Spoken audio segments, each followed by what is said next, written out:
Hello, mic check. Looking good. Cool. Yeah, I'm gonna do something different tonight.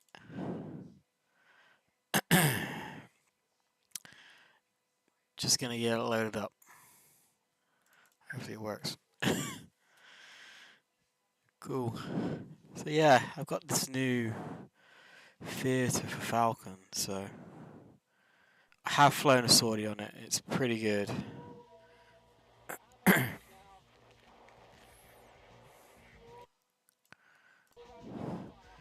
Let's get started.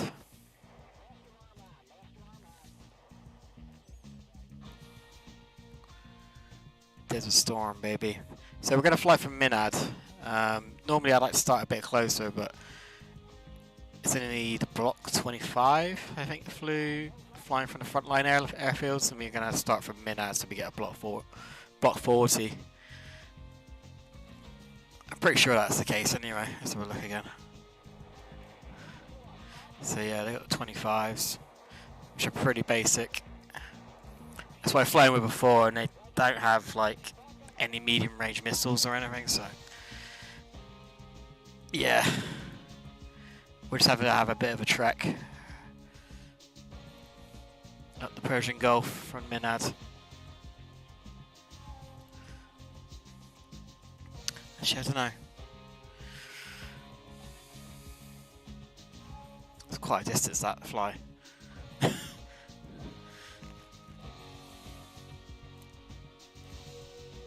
I need to got block 30, so maybe we'll try that from Doha. We'll try that and see how it goes. If it's not, it's a bit shit, we'll have to restart. But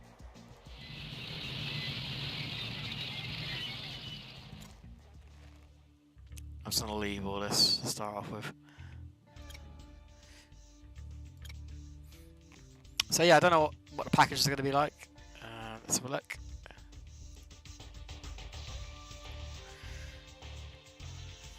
So we got a C package that's going all the way up north. Seed. We could do this for our first one. That's it going 0308.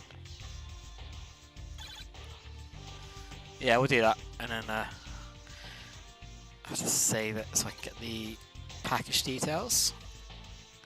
I'll get rid of this one. This one was going a bit pear-shaped. We only had 7 fighters left after a day, I think it was.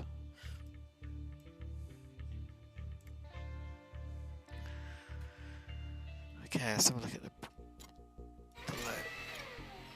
Oh no, don't want to take off. Cancel.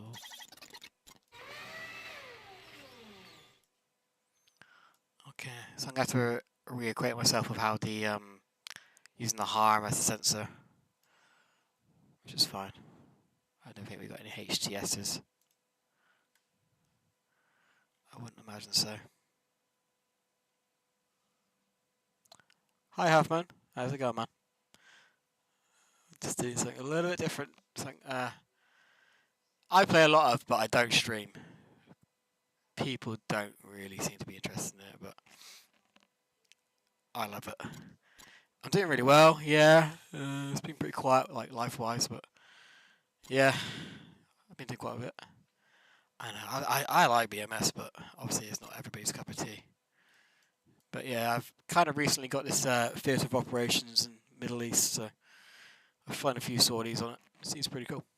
So I'm going to do that. See how it goes, see if I can remind myself how to use the harm sensor, but I think I can remember. Let's see what the threats are going to be. Alright, listen up. So, what's it saying?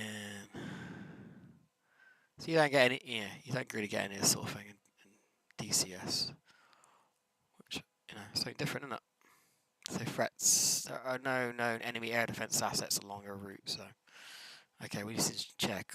Intra-flight's going to be on 16, and then we just roll through the comms ladder. Okay. I usually forget something. Package. Oh, we're looking at weather's good. And what we got? Does it say, does it? Doesn't really matter, but we'll get them on the on our weapon delivery planner here anyway. And I'll have that. I'll put it onto my kneeboards. Cool. So, I don't know if I saved it or not. Let's save it. Get our details down. I love this thing. Desert Storm. Let's get it uploaded, and we'll get cracking. What package is it? 5347. 5347. Find, and we are Mudhen free. Nope. Yeah, I haven't really played much recently, so hopefully I can remember how to do the business. Okay, let's see, we've got our details down. We're going kind of handrailing Q8, the southern border Q8, and then popping up into Iraq to hit a radar station. Well, we won't be, but the package will be. And we're looking at 4 F-16s hitting the radar station. We've got another 2 escorts, and there's 2 SEED, which are being provided by my flight. Okay, seems to be a thing with this. We're not getting any medium range missiles. We've got 2 9Ms and 2 9Ls, which could be interesting. Seems like the Iraqi Air Force is still in existence at this point. This is the very first sortie. Alright, I'm going to move this over here so I can just reference it. I'm not going to be fiddling around with the stream. Let's get going.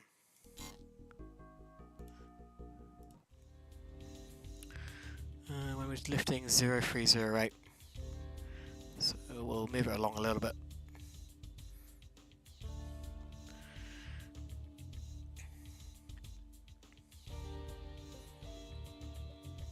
Yeah, this campaign seems to be excuse me, seems to be very restrictive on what weapons they're giving you. Obviously, it's 1990. So yeah, no AMRAAMs. And we don't seem to be... I don't know if the S-16 ever carries Sparrows. You can see there's a lot of red air. The last time I played it, we did take fairly heavy losses.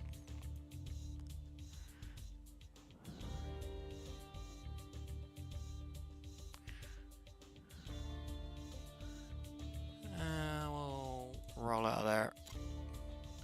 Save the sortie. Oh, one thing I didn't do is update the knee boards. Let's update.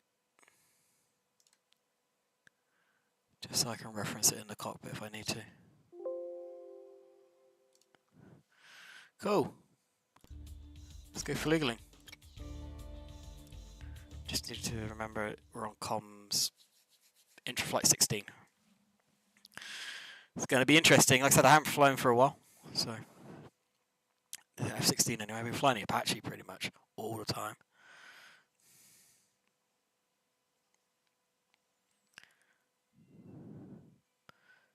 Primary objective, don't die.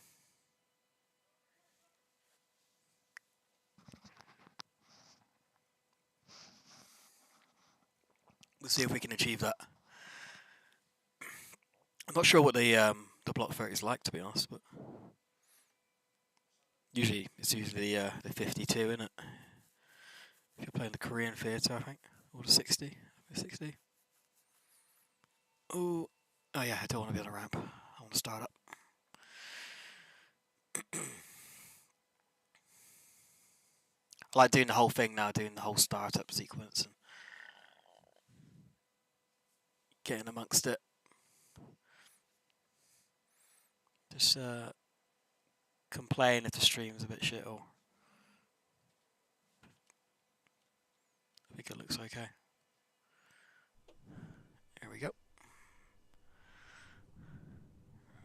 Let's do our checks. That's good. Fuel can go to normal. Again, you have to click in the opposite direction from DCS, which always throws me. I need to remember I got a left click if I want to increment stuff. Cool.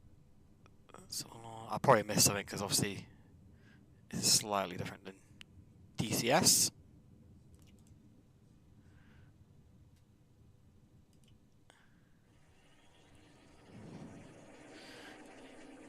Remember in this you can overtemp the engines, which is quite cool.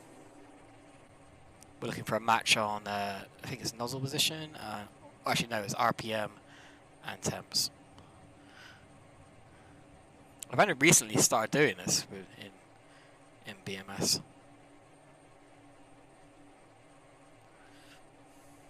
I was always a taxiway starter before I learned it on DCS. That's 20% there. Should be good for the throttle. Let's click it.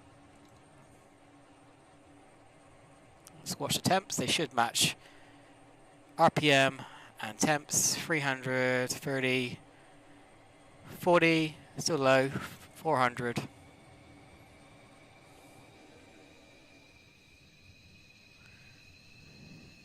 This won't be a comprehensive start. I'm not like an expert or anything, but I've just kind of learned some of it. So we topped out at about 550 there. Looking for highs, both in the 12. Carrying lots of fuel. And we'll close the canopy. Out of the way.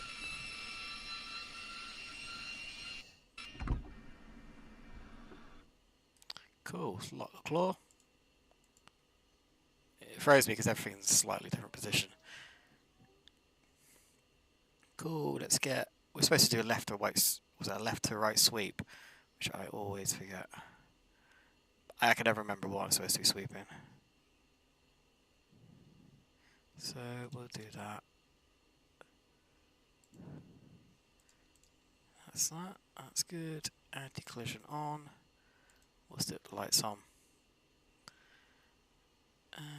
Normal. Let's go. I'm just going to literally just look at everything.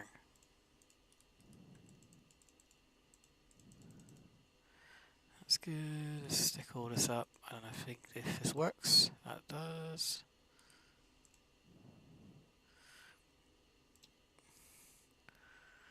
Okay. That's good. Carrying 180 chaff. That's a lot.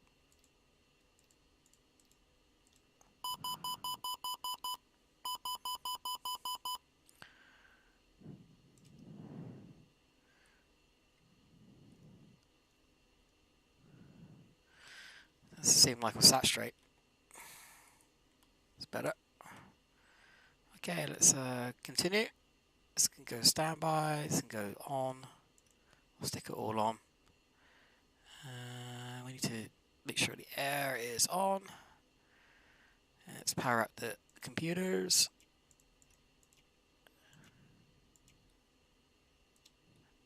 And oxygen go to on.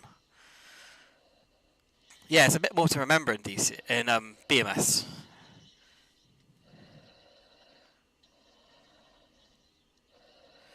MFDs, you coming on?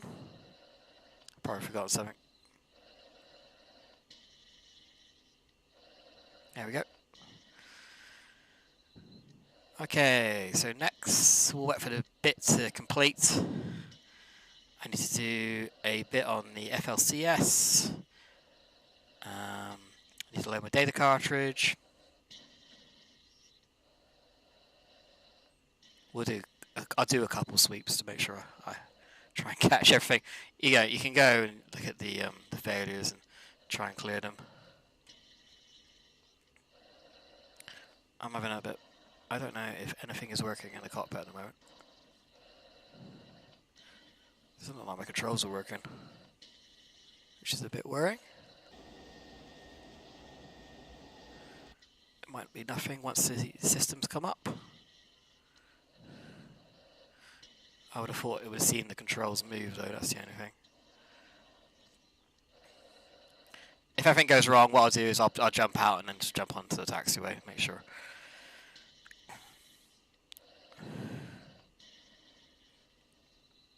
Sure I haven't forgotten something.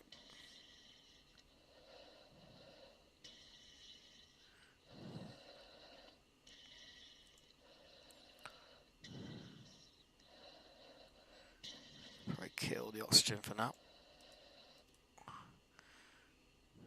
Yeah, normally you would see the stick moving, and it ain't. I think I might have lost all my controls when I reset my my Whirlpool. Is the throttle working? No throttle either. Alright, I think I'm going to jump out, unfortunately. I'll have to come out and have a look at the what the axes are doing. That's a bit annoying, but we'll get there eventually. At least I didn't do the complete startup and then found out none of the controls are working. Alright, let's get out of this. I did check on my USBs and they were working.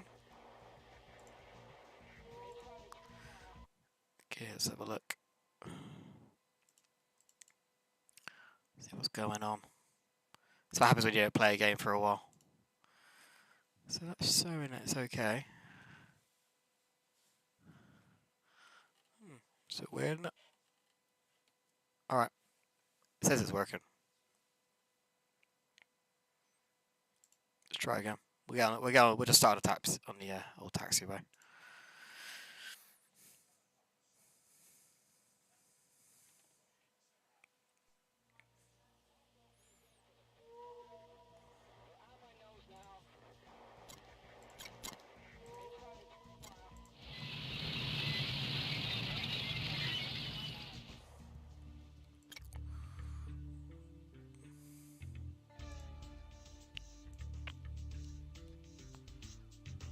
Check that is mud hen free. Yep, that's good. Okay, let's go back into it.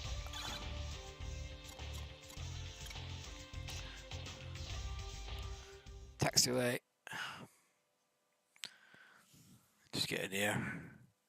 Not sure why the controls weren't responding.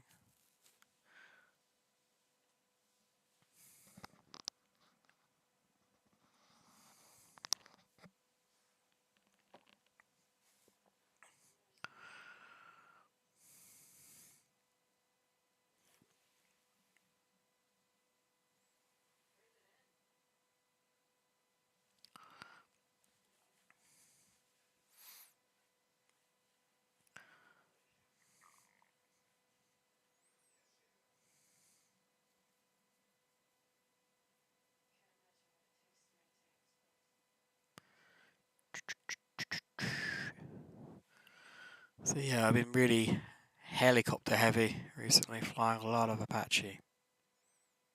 I was going to fly the F-16 in DCS tonight, but I just thought, just do this for a change and do something different.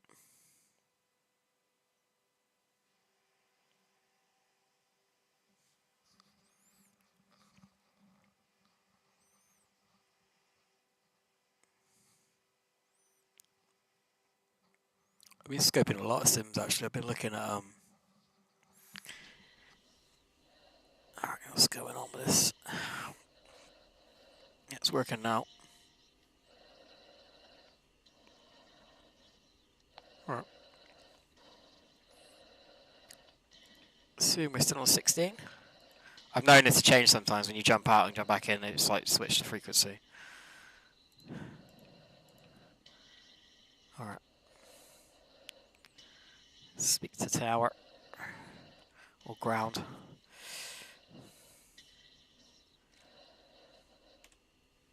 Mudhand 3, 2-shift, F-16s, request taxi. Good morning, Mudhand 3, you are number 1 for departure. Taxi, Foxtrot, and hold short, runway 18 left.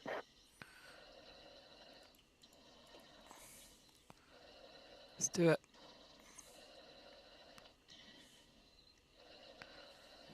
Stand by. Let's go.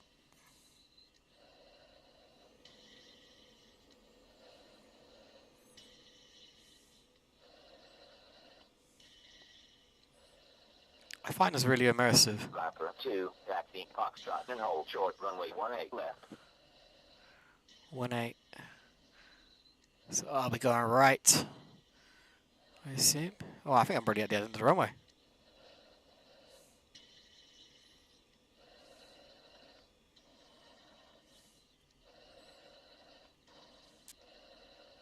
So this is Doha, I think it is.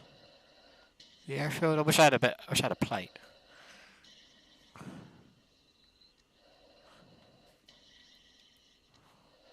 So I might actually have. Viper 2, taxiing. Mudhand 3-1, contact tower for takeoff. Switch to 2-4-8-2-0. Mustang 4, taxi, Foxtrot, and hold short, runway 18 left. Right, let's wait for the wingman. Yeah, I find this really immersive, like the whole basically having to organise the flight and having a lot of basic reference stuff for the the mission stuff. I do quite like that. It's missing in DCS for me. Like, all this stuff is quite important, you know, for the success of the mission. Mustang 4, taxiing. Ooh, it's a bit sensitive. Oh, it's right behind me. Okay, let's contact tower.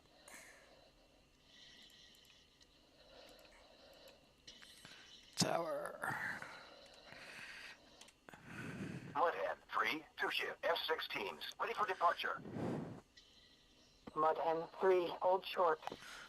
Something coming in.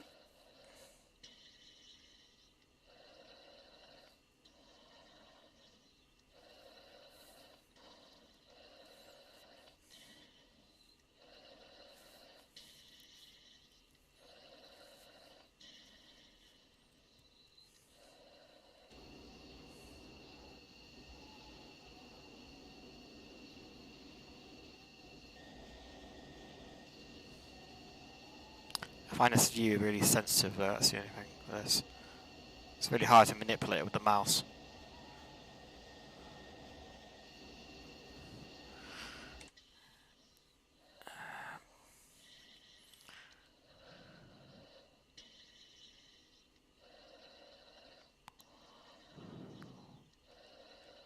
Come on, I don't see anybody. Mudhand 3, 2-shift, F-16s, ready for departure. Mudhand 3, Tomahawk Tower, wing 220 at 3 knots, runway 18 left. You are cleared for takeoff. Sometimes you just gotta ask again.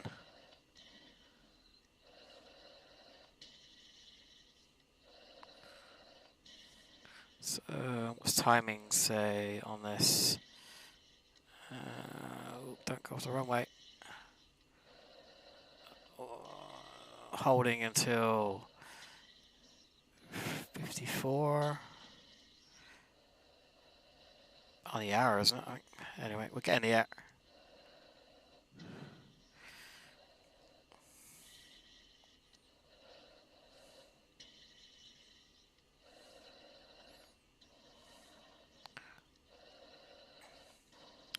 All right, let's do it. Viper 2, two-ship F-16s, ready for departure. Viper 2, hold short. Brakes.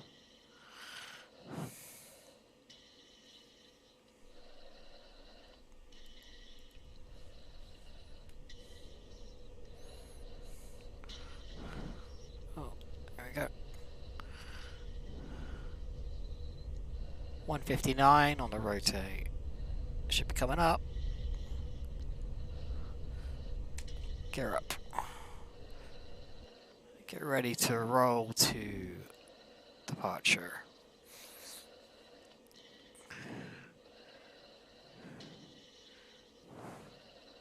Mud Hen 3-1, contact departure.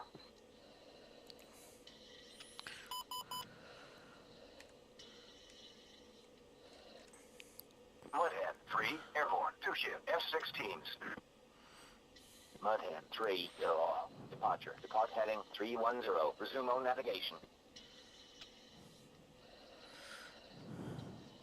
Mud Hen 3-2, on my way. Looking for 24,000.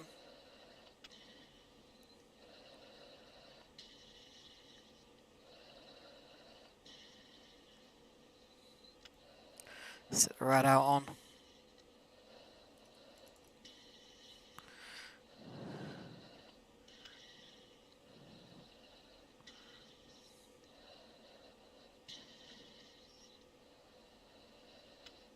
So we're going to go up the coast of the the Persian Gulf.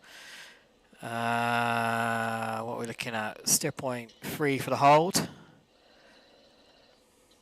Looking at 0316 for the first steer point, and then I'm guessing it's a hell of a lot further north because a lot of the airfields are really far up north.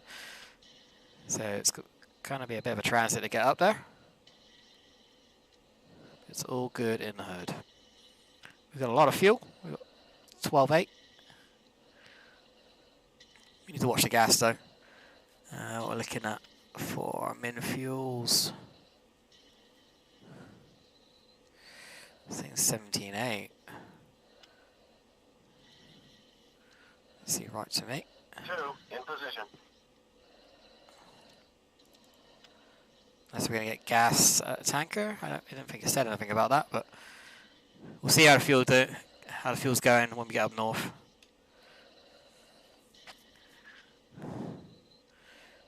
We got 45 miles to run to the first point.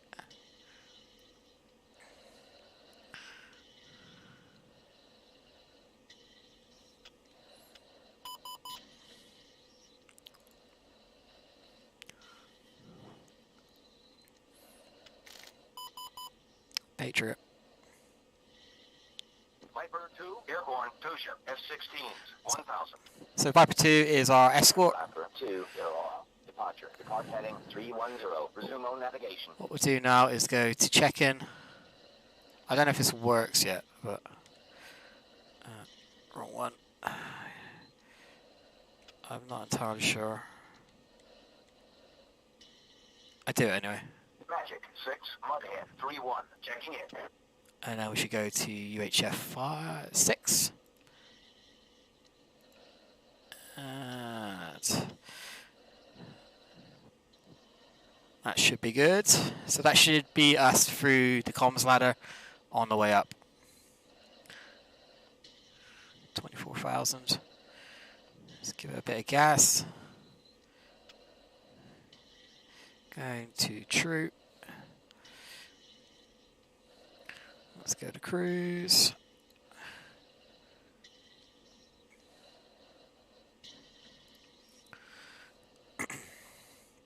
Yeah, I find there's a lot more to think about in this than there is DCS. Just to have a successful mission, which I quite like.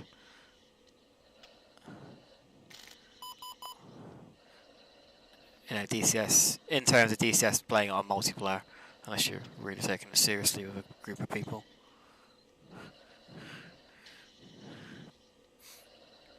But you can get that experience in BMS, just single player, which is nice. Without the pressure of like letting other people down or whatever. I think it makes you better as well by just doing it offline like this.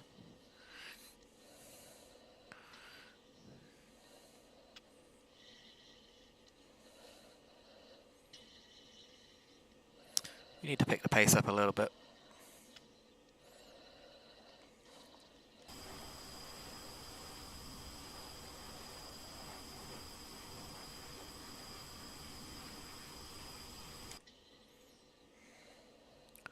There's the coast out there.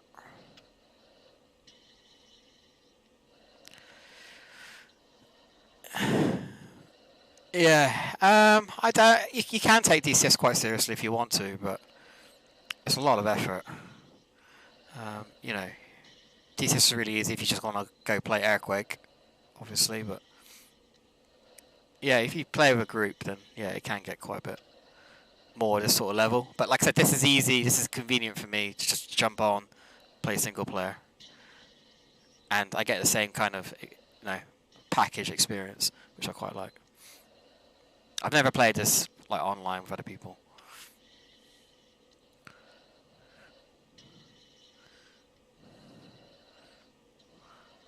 Hello, Rox. How's it going, man? Something a bit different, bud. We're going up to Iraq.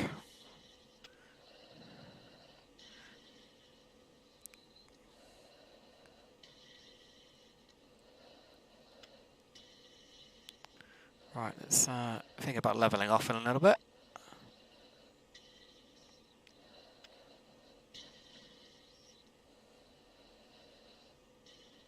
So yeah, this is not flown from here. It's a bit weird. We're kind of on an island.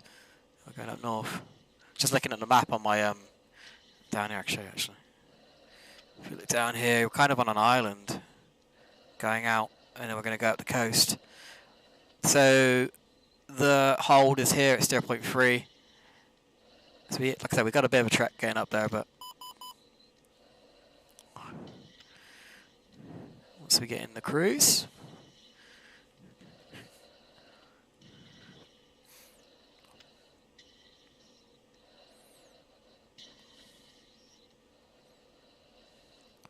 Right, let's level off.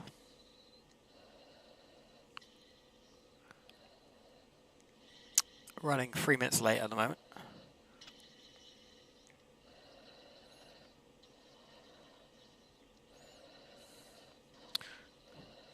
Let's get the autopilot on and kick back.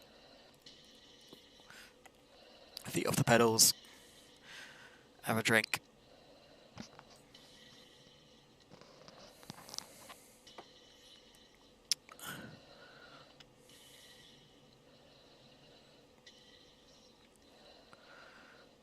Can't see the second flight.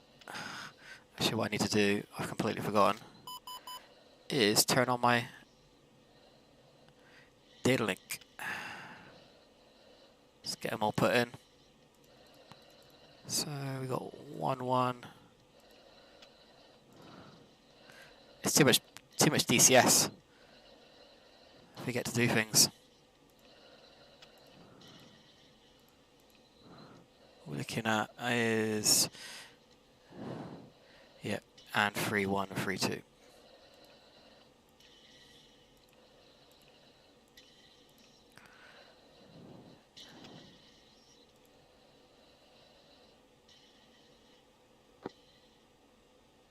I forget which button it is. There you go.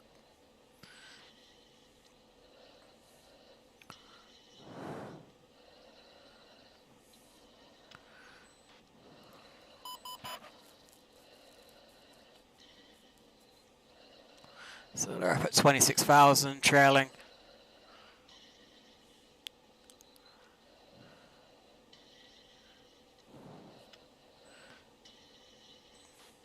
So we'll be going feet wet and then going straight feet wide. feet wide, feet dry, out to the northwest. Sometimes I forget how to talk. Maxed out.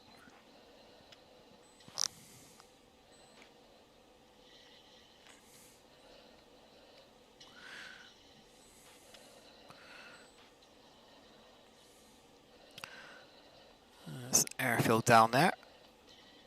So we're expecting quite a lot of enemy jets. This being the very first sortie. But hopefully we'll be getting some cover. And obviously we'll be covering the package with our harms.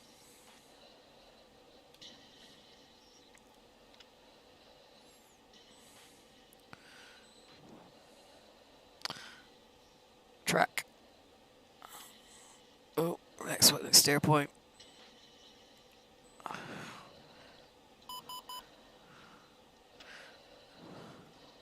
So these don't have mode 4, which is not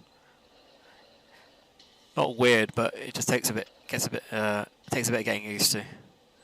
These are much older models of F-16s compared to the DCS stuff.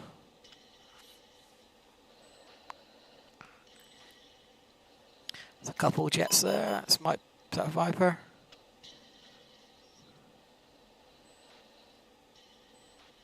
Not sure.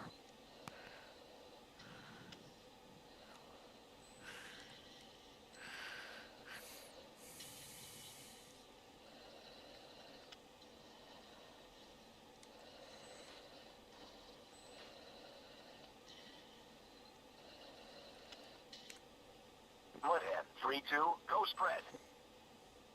2.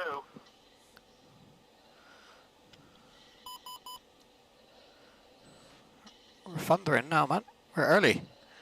Let's come back off the gas a little bit, save some fuel.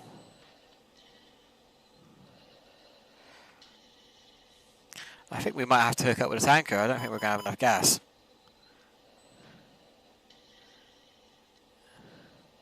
We'll see what the package does. It'll be a first if it is. I don't think I've ever done any air-to-air refueling on BMS, which should be interesting.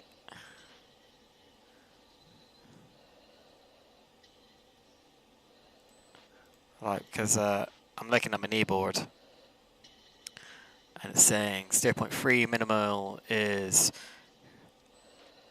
139, and we've got 11.7. 2 in position. So either we're going to have to do some mega fuel saving, or yeah, we have to go to the tanker. I'm not sure what the tanker is.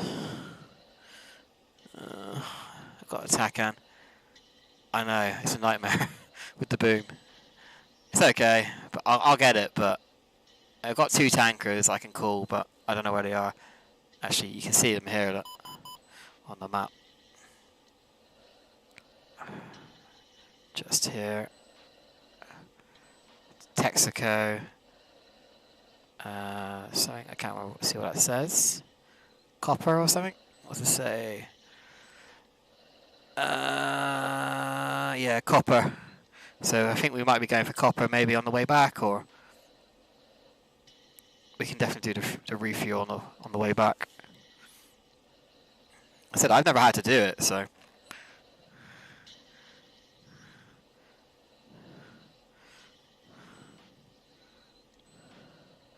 we're a bit slow again.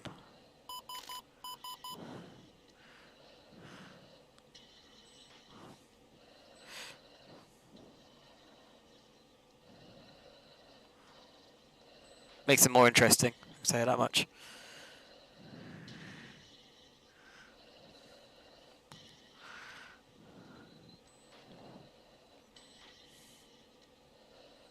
I'm not too bad in DCS hard because the lights are hard.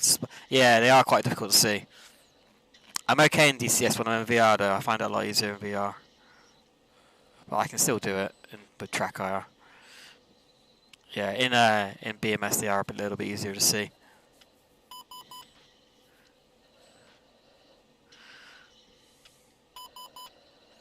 It's got a lot more primitive RWR in this block. noticed. I was flying an even earlier model, was it last month, and it had green screens. Because I'm not an expert on all the different models of F-16, but it was a bit weird.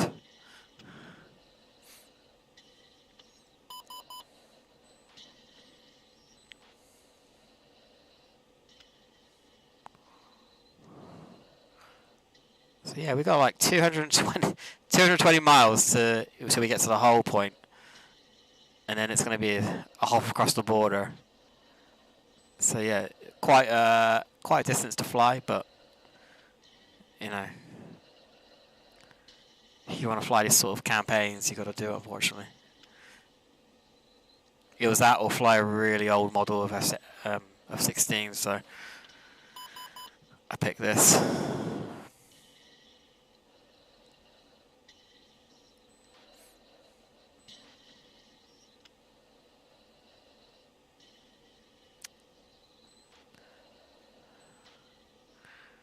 I find it weird that I don't know if that's realistic or not, that the F-16s have only got AIM-9s.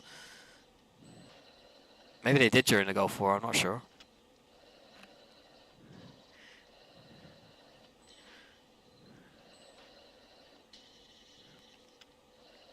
I'm guessing there was like obviously stacks of F-15s and Hornets and stuff, so they would take the heavy lifting with the air-to-air stuff.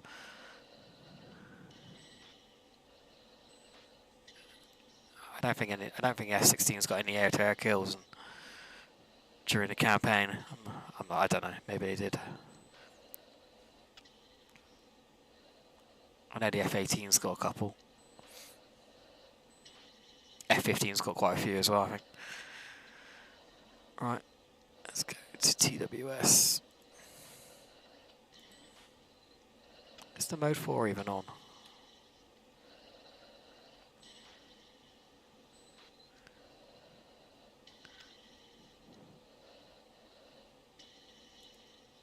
It says it is.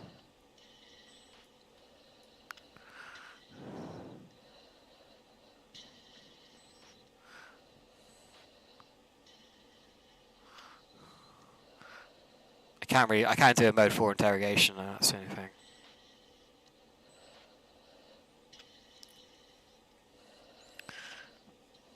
We'll survive, I'm sure we'll get calls from who's AWACS Chalice. I'm sure they'll give us a call for something coming.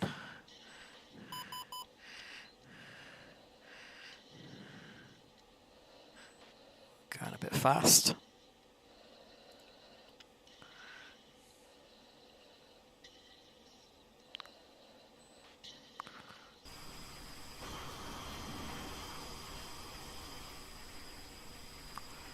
There's 2 escorts behind us.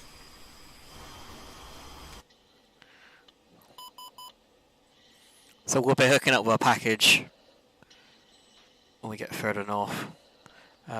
We've got Spade 1, which is 4 F-16s.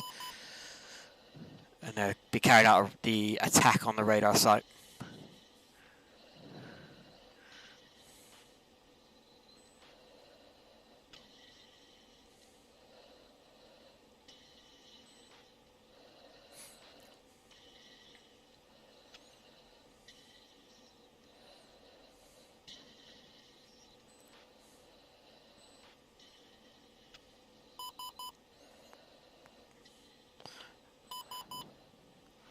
It's a lot of jets.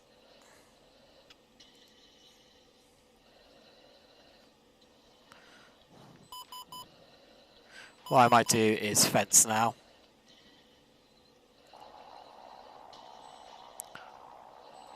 Just because of the air threat.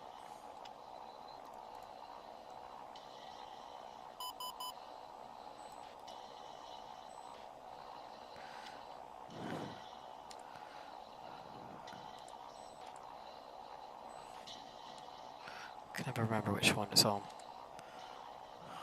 Fence in. Fenced in. 2. Just so we're ready. Then obviously do the ground stuff when we get a bit further up there. I can knock the air-to-air mode on the head, but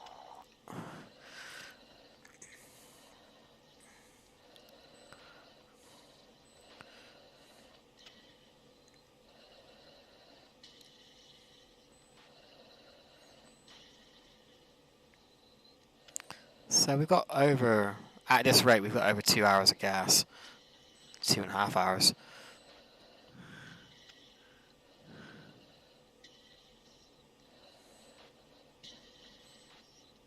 Obviously, when things get energetic, we're going to be burning more, but we'll see what the fuel's like on the egress, if there is an egress. And then, yeah, we might have to hook up.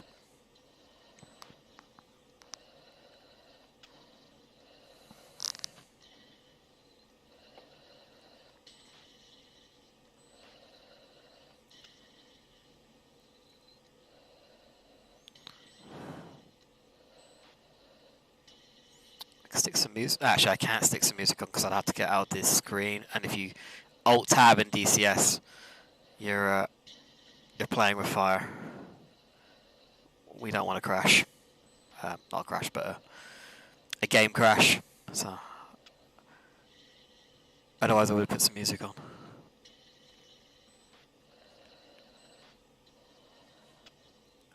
I don't want to risk it.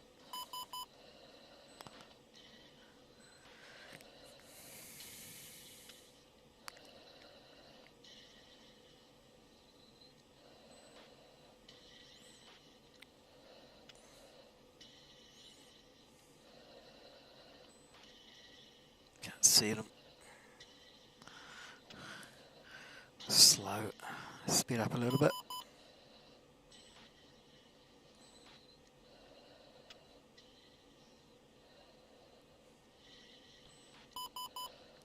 Should be a couple 21,000 just off to our right there.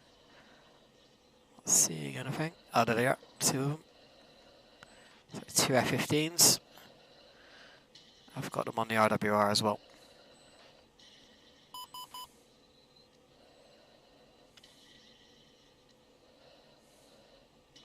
Not sure if they're Strike Eagles or...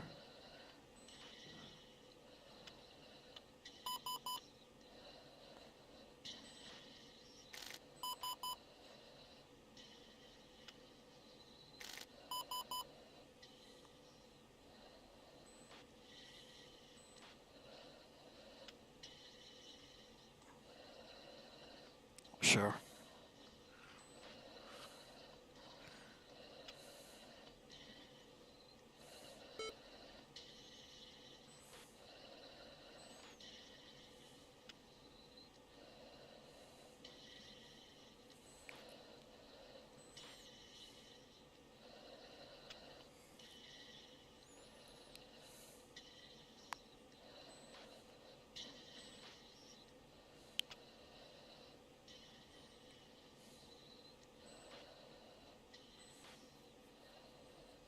It's the quiet period, the long transit up. It's to get, what's it, flying for real.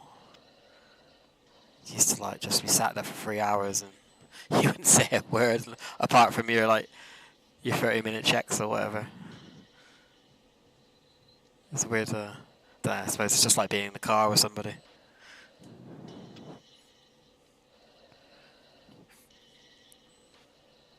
Sometimes when some of the pilots used to take iPads up with them and watch movies.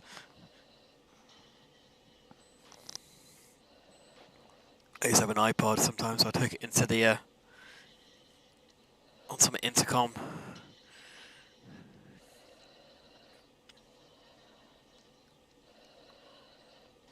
We are hoofing at 165 miles an hour, so it won't be too long. I'm not sure what we're going to encounter up there. On the brief, it didn't say anything about air defences, so we're going to have to go to air to ground. Oh yeah, you said about it, didn't you? It's not. That's where you live, Rox, isn't it? You're in Trinidad, aren't you? Because I can see the analytics on. Yeah, I can see one person from Trinidad. You said you were from the Caribbean. I think you said before. Okay, let's get on to this. Yeah, it's just the way it's just where you are, isn't it? It's gonna take forever.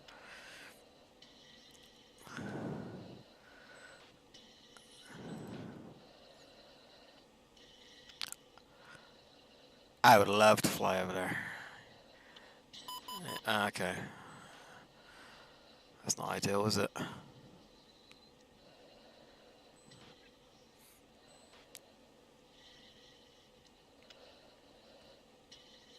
suppose we're kind of lucky here. Where I live.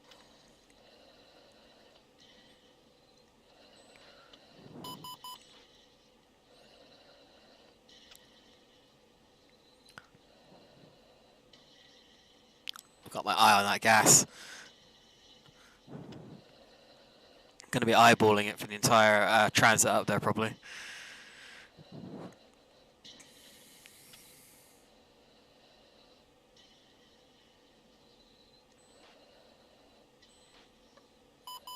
I think they've done a quite good job with this theatre. It's quite detailed, some of the different areas, the bases and stuff. You'll see it once we get out to Q8. It'll be pretty busy.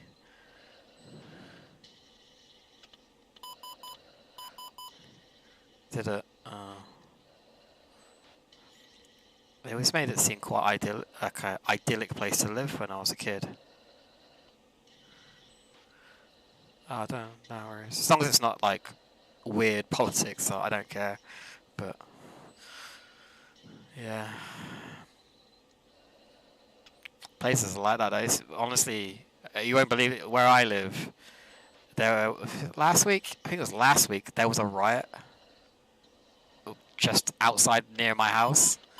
Loads of people were kicking off and firing fireworks at the police for about 5 hours.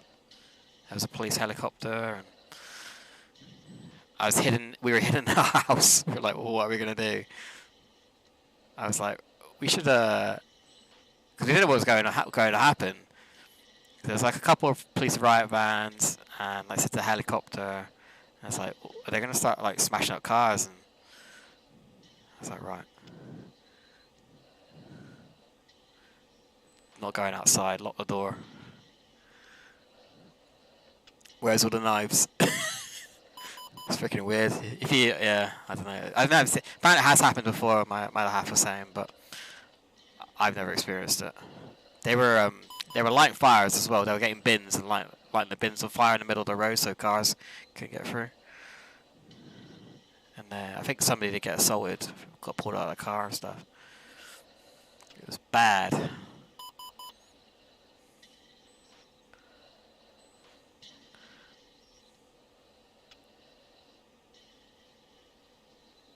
Crime can be a bit dodgy where I live. Most of the time it's okay, but you don't want to go to the wrong part of town.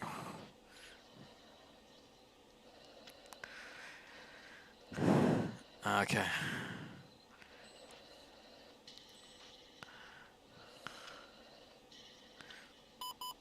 I live in quite a poor area, so yeah, we do see it. Like where it was all kicking off is right next to a school as well, and there's a load of like teenagers that smashed all the windows. And yeah, the police couldn't really do anything about it. There's too many of them.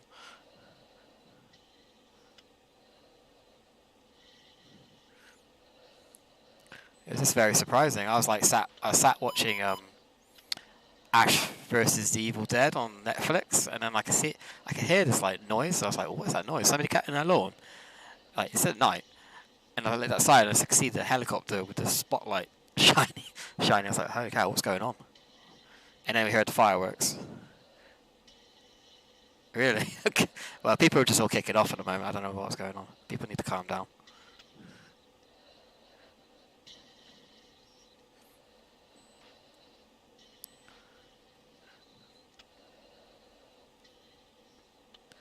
But yeah, I was just sat in this room looking out the window, like watching the helicopter. It's just weird. So we couldn't work out what was going on. Yeah, I've just like I said, I've just upgraded mine. I'm quite happy.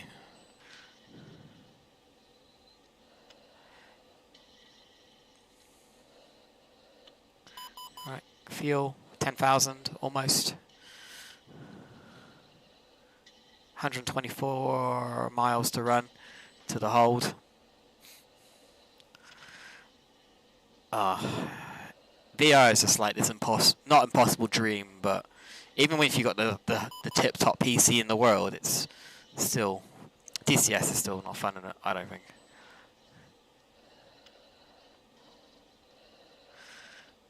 Yeah, we don't have gated communities as such. Well, we kind of do and we kind of don't in the UK. There's definitely some inner city places where it's kind of may as well be because of the security and stuff, but you don't get that where I live. Okay, got a 20. Not sure what that is. Is that some? Yeah, I'm like that anyway. I'm like that anyway. I'm a bit of a curtain twitcher because I'm in the house all day. I'm like an old age pensioner, so if there's anything going on, I always got my head sticking out the window looking. It's a bit sad, but.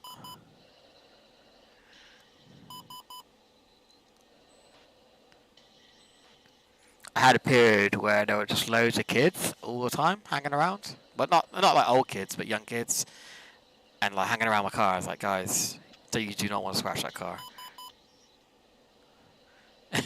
Yeah, we can't have a dog. We got 3 cats. So. But I was always like, because they were around. I said to them, I don't mind you hanging around because we got like a communal lawn and everything. I was like, if you want to like, no, whatever, play on the lawn, that's fine, but just don't damage the cars because cars are at in front of the lawn. And they kept insisting on running around them, and I was like, don't do that. So I did have a car that was damaged before, and just randomly, but.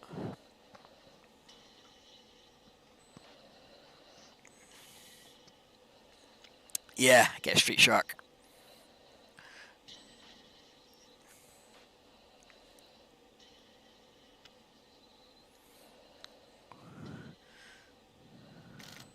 Surprising how much ground you cover in these jets once you're cruising. It's 100 miles now.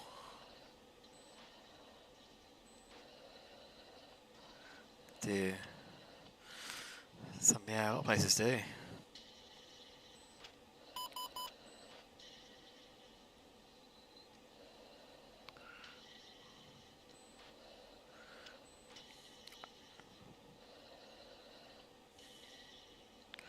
Come back off the gas a little bit actually, save a bit more.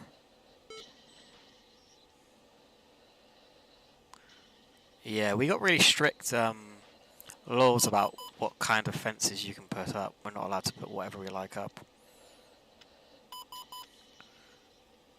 Especially Scotland's got quite strict like safety stuff that you're not allowed to put certain things up. So I was looking at it we've got a fence that runs along the back of our house. Occasionally we get people climb over it. The most effective way is if you plant a load of bushes in front of the fence, so it makes it almost impossible to climb over. So yeah, I'm thinking about doing that. I've got security paint on it at the moment, but it looks really ugly. It's not great for pets either. So if I get some bushes and I'll just plant a load of bushes that will go at the fence. That'll deter people.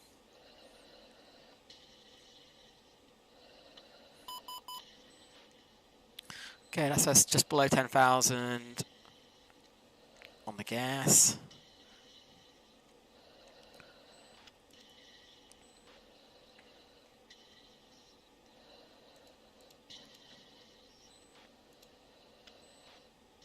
Okay, we can probably lose that one in a bit on the center line.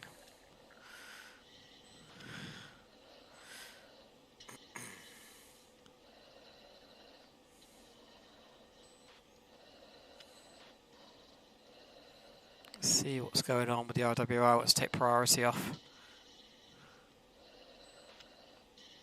Not sure what these crosses are. Never seen that before.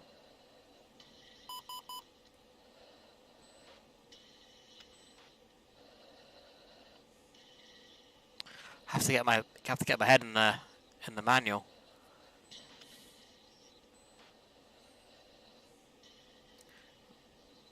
jamming is usually like chevrons, but not sure what crosses are.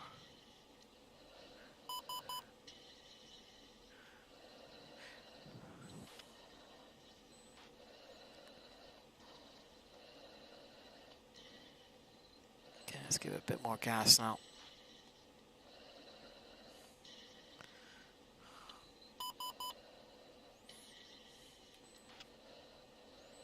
So, what we're looking at, we're probably around about here now, I'm guessing. Just about. Maybe just past that. The sea is going away from us, so yeah, I think out to our right here is Q8.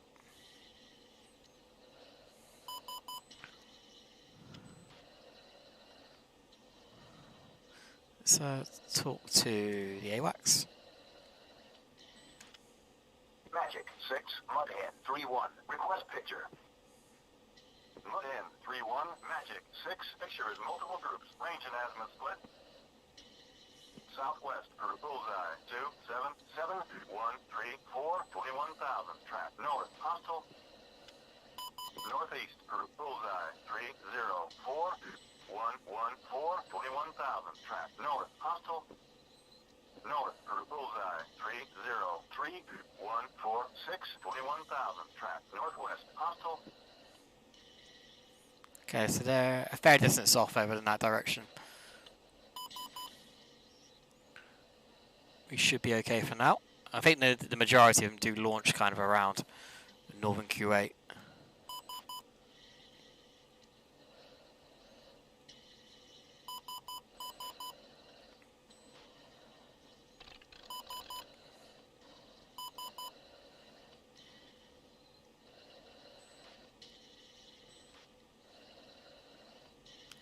Who's this guy?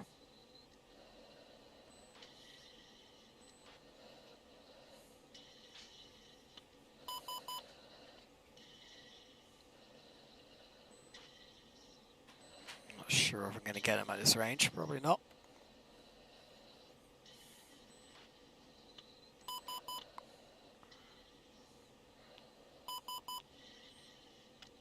I'm guessing like those X's are kind of radar contacts, but something weird's going on with them.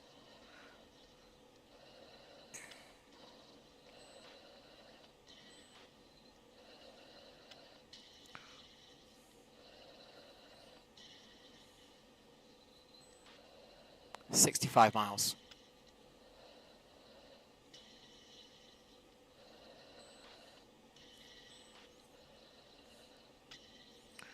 So let's look at the other steer points. Just looking at the distances here. Holding to push 10 miles. Nav 55. Seed basically over the target area 17. So it's not like massive distances. So we might be okay. Fuel. Depends how energetic it gets.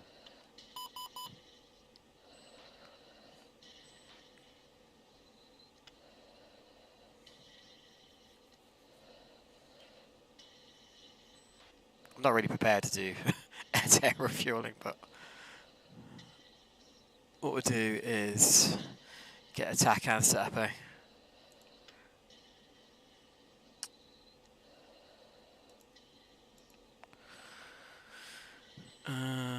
What is it? Copper and 5-8 Yankee. I can never remember how to do this. 5-8.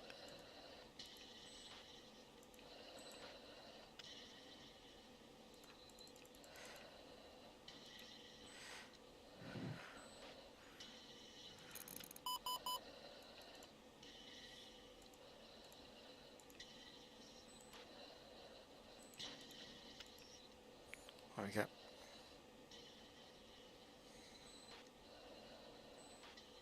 What's going on with this? This is different. Does this even work? Yeah. Oh, it's different. There you go.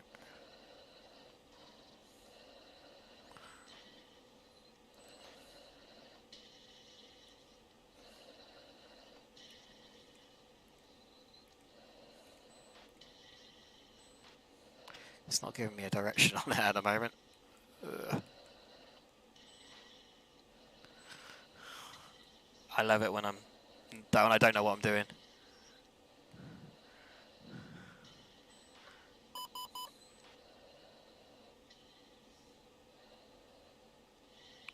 I think I can get a vector to a tanker.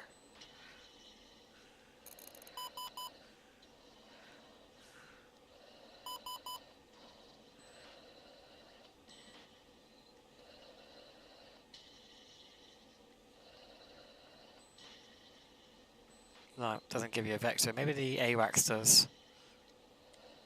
Yeah, there you go. Vector to the nearest tanker. Okay, cool. So I've got attack untuned. It is spinning. It's giving me a distance, but I just don't have a direction.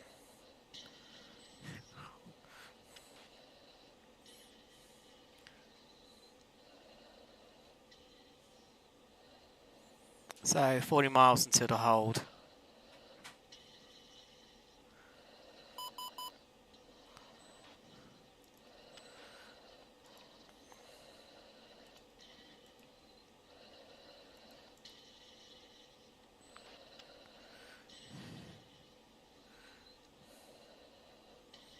Okay, 7-2.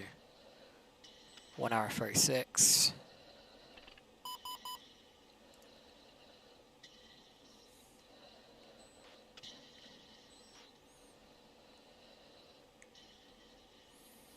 Quite a ways ahead of the escort at the moment.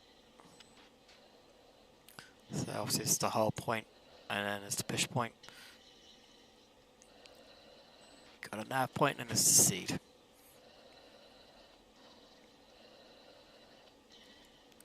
Just there.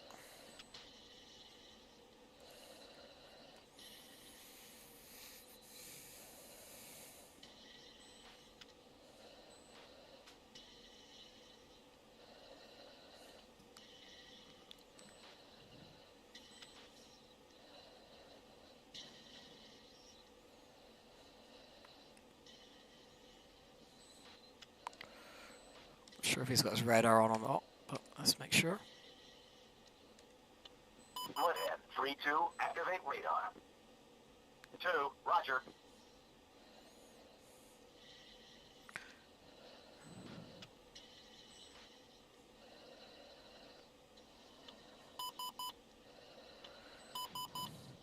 Right, it's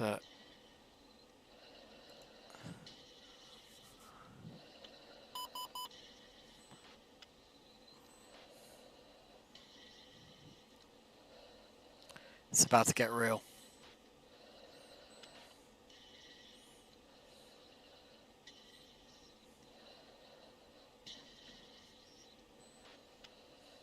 I like this. Obviously, in DCS, you get the element of the unknown in doing multiplayer, and particularly playing PvP.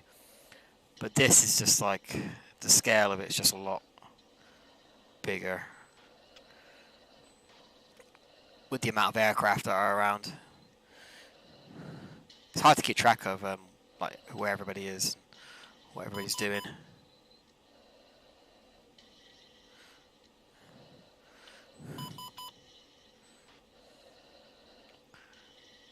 You've got to be aware of what's going on. Magic, 6, Mudhead, 3-1, group, bullseye, 2, 3, 9, 9, 7, 21,000. Declare. I find myself doing this a lot more. Mudhead, 3-1, Magic, 6, contact is friendly.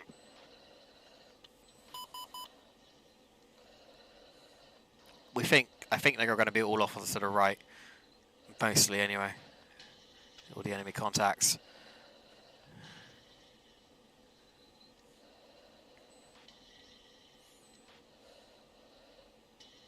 You can see like the way we're coming up. So I think most of the enemy air is going to be kind of patrolling the Kuwaiti-Iraqi border out to the east here.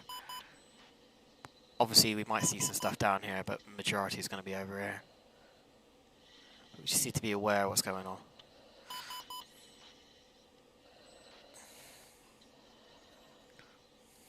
What's this guy doing? Is it the same guy? Magic, mud hit, Do I even have? bullseye, 25476 21,000. Declare. Mud in, 31, magic, 6, contact is friendly. Yeah, I don't have a helmet. I shouldn't have a helmet.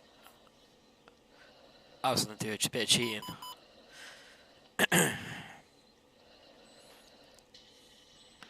Okay. Right, we're looking at departure of... on the hour. I think it says there. Yeah, on the hour. For the hold. Let's go into an orbit. We'll orbit to the left to not pushing towards the border, or Q8. Let's go, attitude hold. Let's go into the orbit.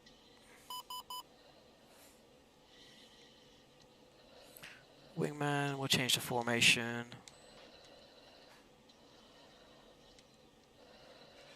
Let's go wedge. Mudhead, 3-2, go wedge.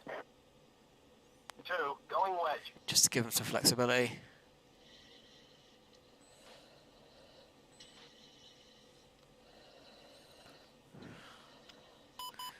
We'll wait for the package marshal signal to go, and then, yeah, we'll be going across the border. We'll throttle back a bit.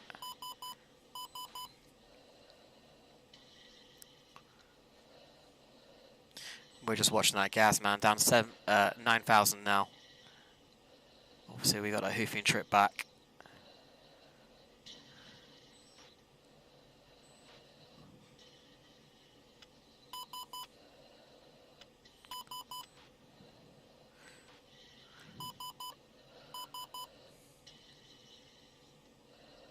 Not seeing the strike package yet.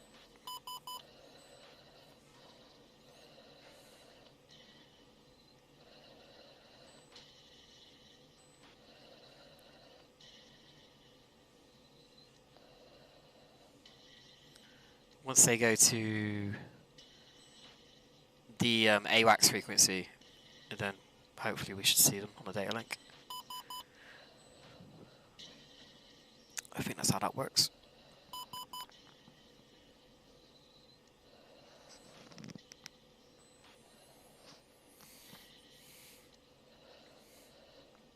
Just looking for the escorts. There they are. Wish DCS. Is that supposed to be a joke, Spicy?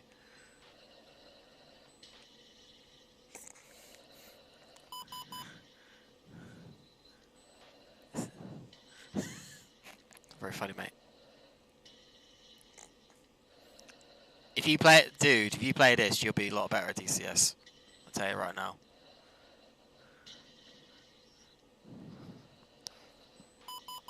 This is what Papa Steve was playing when he was your age.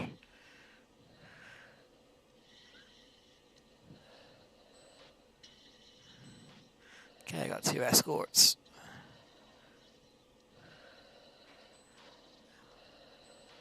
It probably would, mate. You can't pretty much run this on anything.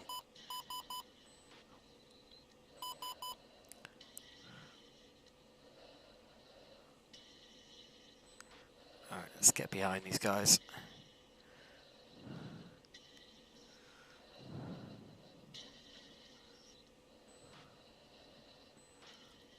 It may not be a looker, but F-14. But she's got it where it counts.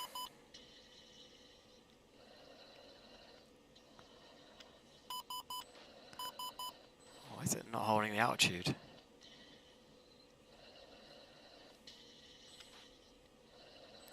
Right, we'll do a left-hand orbit. Actually, no, we'll stay at the right. We should be okay. 2, in position.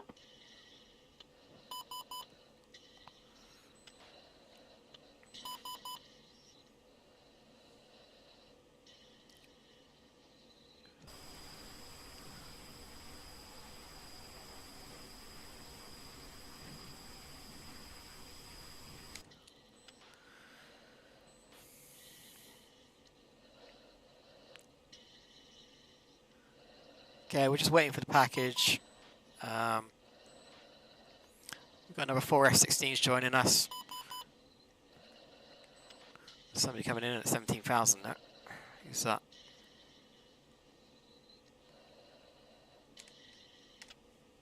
Magic 6, Mudhead 3-1, group bullseye 20547 16,000. Declare. Here it was, didn't appreciate it. It started 3-1, Magic 6, jamming me. contact is friendly. He's jamming.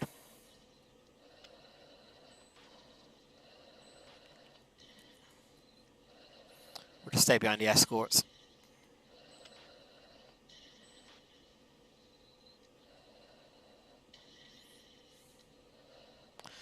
Another flight out there. There's another flight there.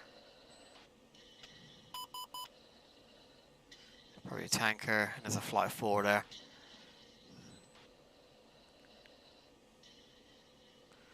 I can't be hanging around like this. I don't have enough fuel.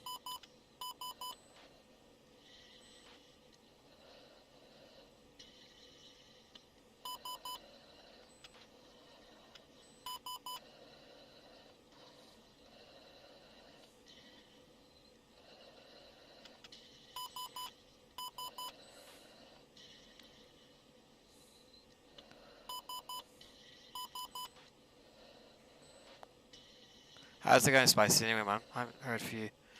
I know you've been busy. Going well? Did you got a bike, didn't you? I think you got a motorbike. Oh, there's another fucking flight 4 there. Jesus, it's quite busy.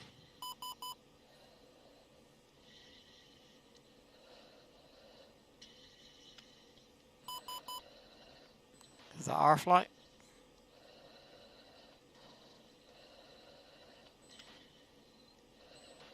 It's getting busy.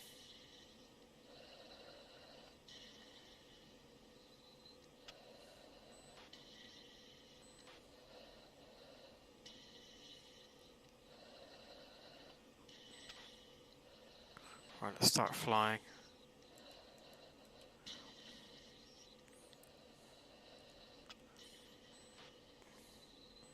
Let's actually get to my assigned altitude so I don't hit anybody. Another flight coming in there.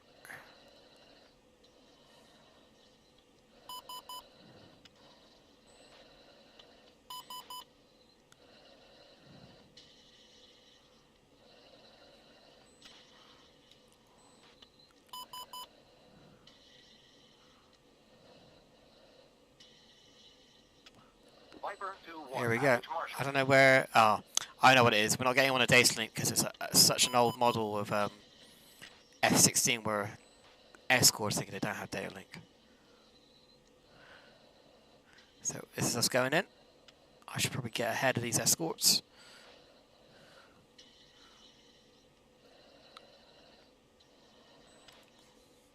It's push point. So we're like 3 minutes late at the moment.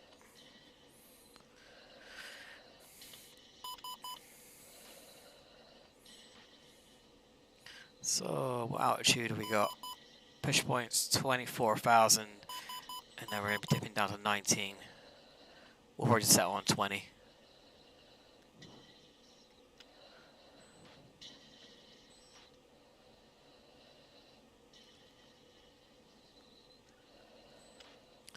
Hold on to your butts.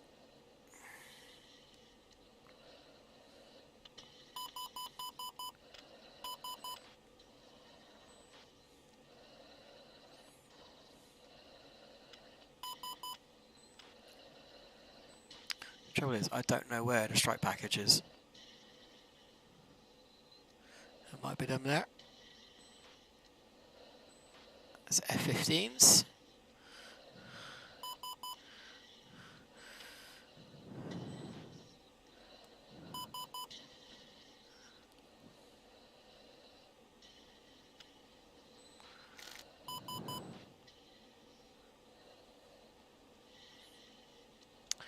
Well, I might do this kind of twice a week or something. Just run a mission, continuous campaign or something. That'd be cool. Spade 1-1, package marshal. That is the strike package Spade. Right, weapons hot. Let's power these bad boys on.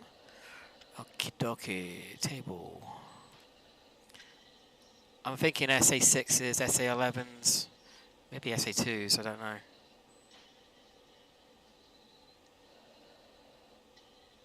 We'll see what we get when we're going in. Number 2-1. Package departing the push point.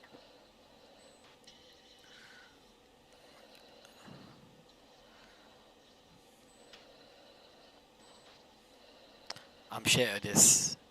I'm used to using the has.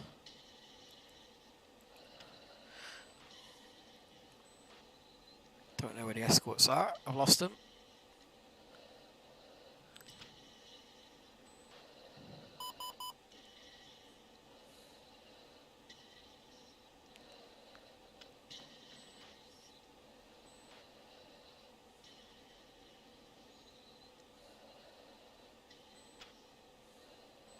All right, step down.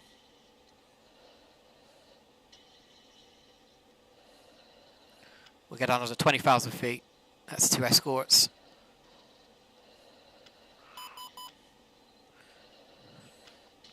Let's go to air to air. I'm happy at the moment.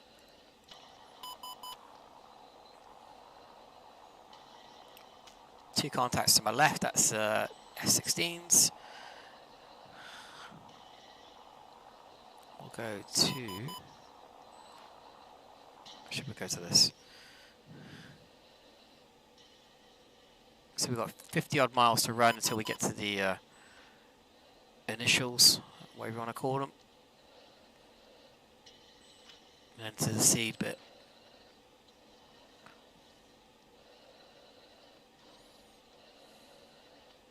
Let's come off the gas a little bit.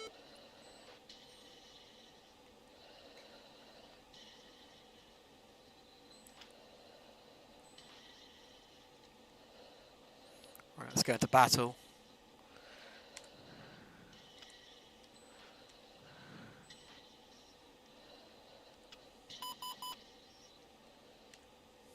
Mudhead 3-2. Go spread. Speed 1-1. Package leaving push point.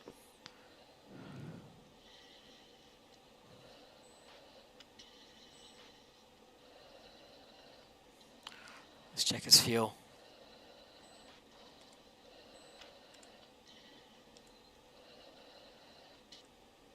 Mudhead 3-2. What is your fuel state? 2. Fuel state 9-0.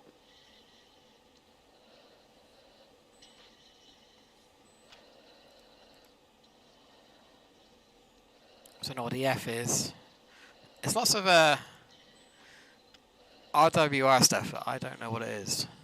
Because obviously I just played DCS.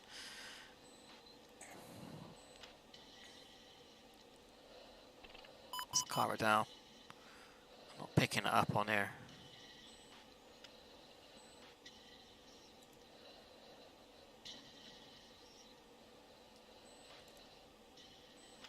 In position.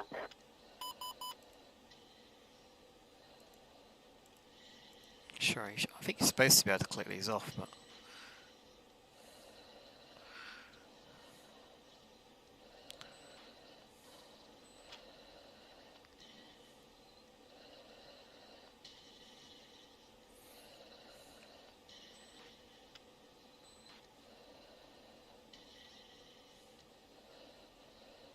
What did he actually say? I completely ignored what fuel say he said.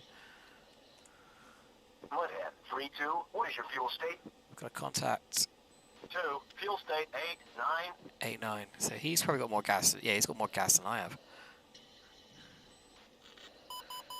Search radar, anti-aircraft gun. Is that on here? Nope.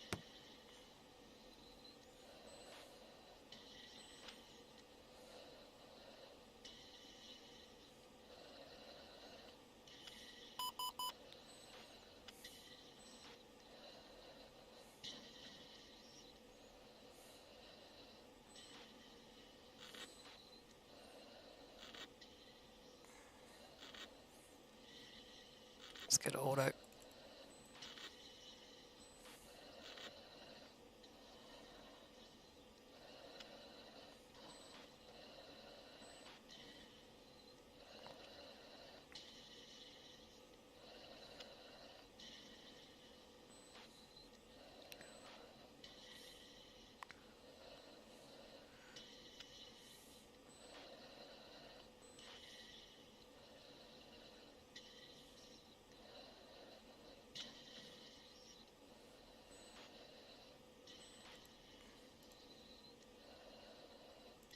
sure what that means.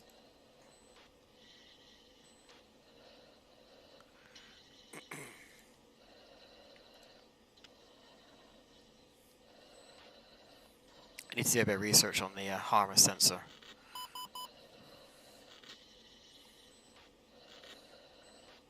Search radar again to our 6.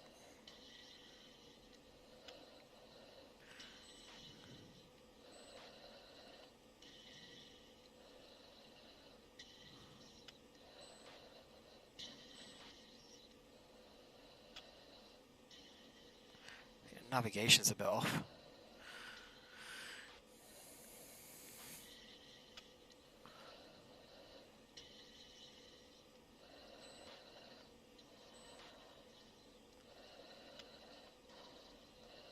Where's the escorts going? SA8.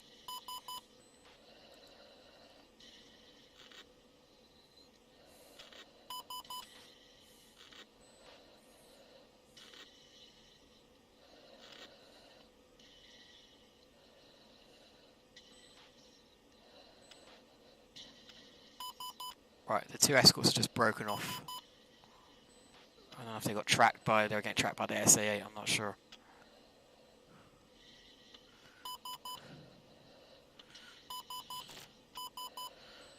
Let's climb a little bit.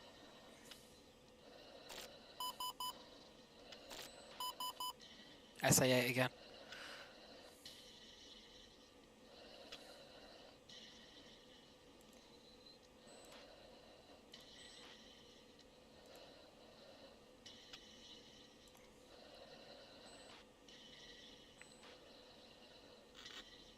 Viper 2, Magic 6, be advised, threat aircraft, bullseye, 29771, 21,000.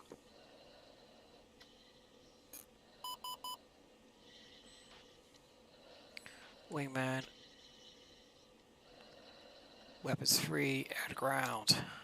Mudhead 3-2, weapons free. 2, Wilco.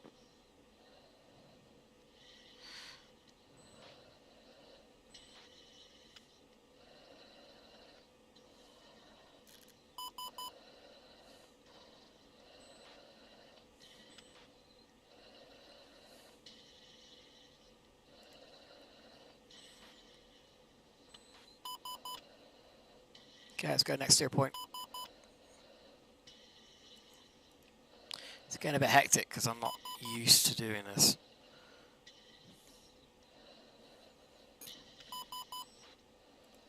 Not sure what that means either.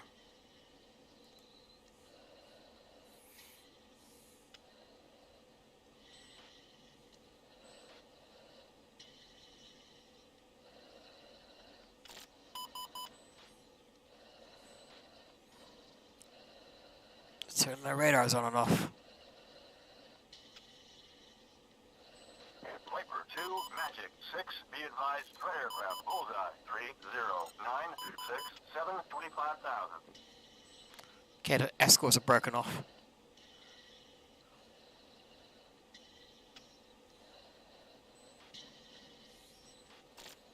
SA8 again. I might go to POS.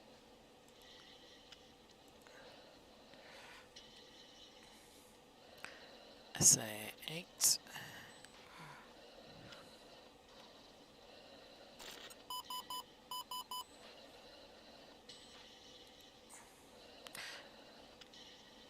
Viper 2-1. Rifle. Rob 01023, 22,000. I'm gonna fire another one off.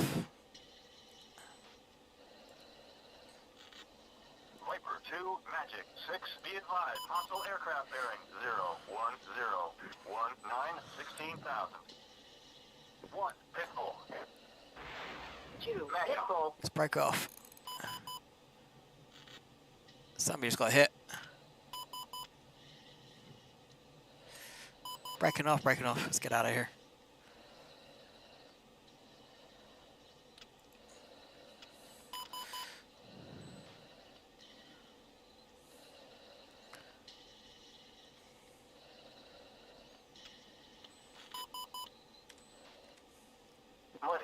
3-2, rejoin formation. Mudhen 3-2, on my way. Not sure what a strike package is.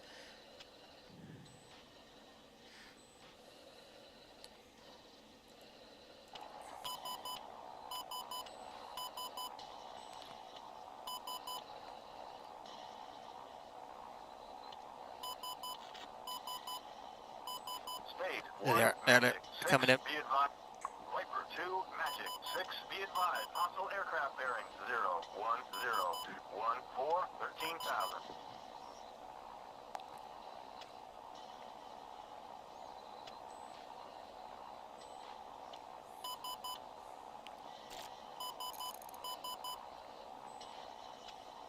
Should be Speed on. 1 in. Right, gas-wise, 7-2. I think we kind of need to be egressing, but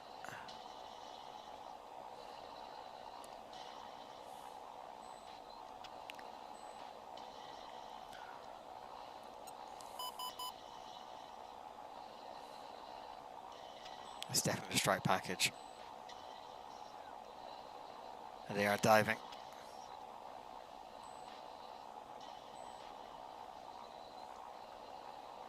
I think that's them.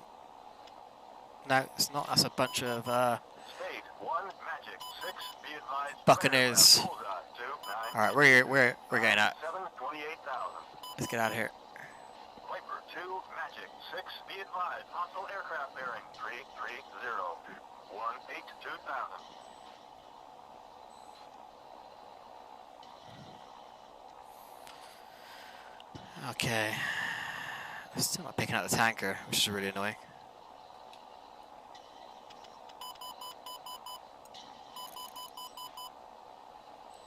We'll probably hook up with this tanker out here. Texaco.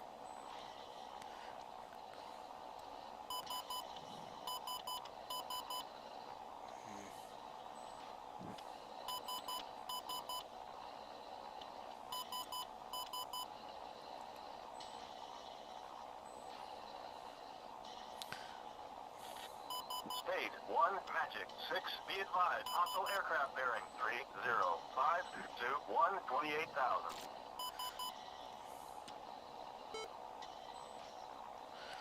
Viper 2, Magic 6, be advised. Threat aircraft bullseye 33086, 3,000.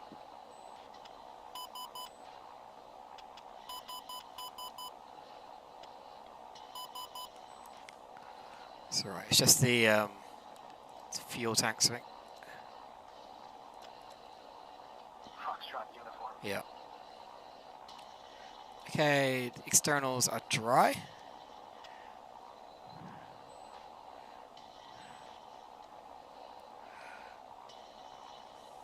We're going to egress. No point's going back. We've no, there's a ton of aircraft going in as well. We don't need to turn back to protect the package. The package should be on its way out again.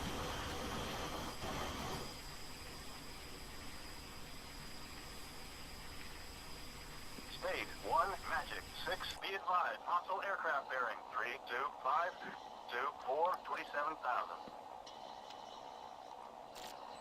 Viper 2, Magic 6, be advised. Hostile aircraft bearing 33082,000. Magic 6, Mudhen 3-1. Request vector to tanker. Mudhen 3, Magic 6, tanker. Copper 1, bullseye 229 192, deckhand channel 58 Yankee. Alright, let's go that. Mudhen 3, Magic 6, tanker. Copper 1, uniform 27517. Get some gas on the way out. See if we can do this. I've got him on attack and it's not giving me any direction at the moment, which is a bit rubbish. I got a distance. We'll see if we can pick him up on the radar.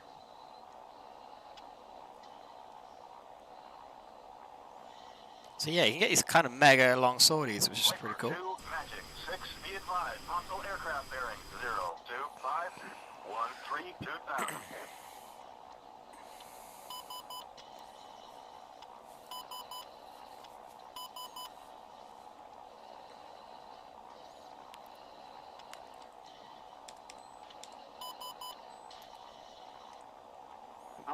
3-2. What is your fuel state? 2. Fuel state 5-7.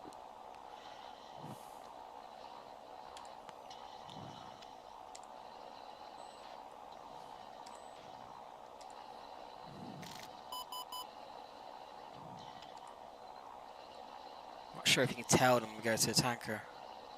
I've never done it.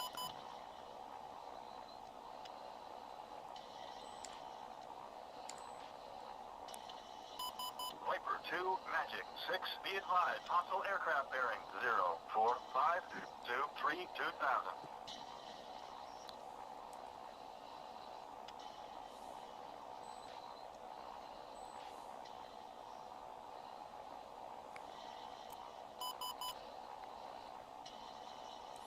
I'm not sure how it works.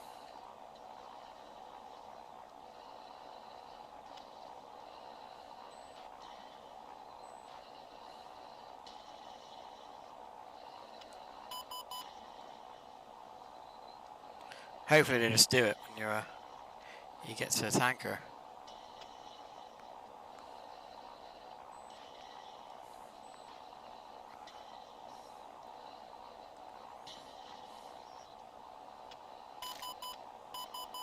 I'm guessing you say request air element refueling.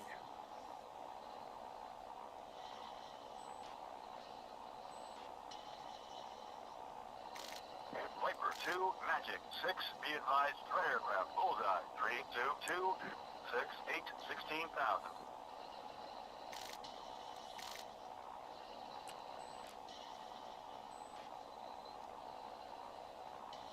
He's there. I was wondering where he got to. 2, in position. See if I get in a direction. State 1, Magic 6, be advised, threat aircraft, bullseye 321 70 16,000. So I'm not sure if we'd have enough fuel to get back. That's the only thing. It's, so we do need to visit really. Steer point we're on 8. That's the split, and then we've got like another 303 miles, so it's quite a distance. We'll pay a visit.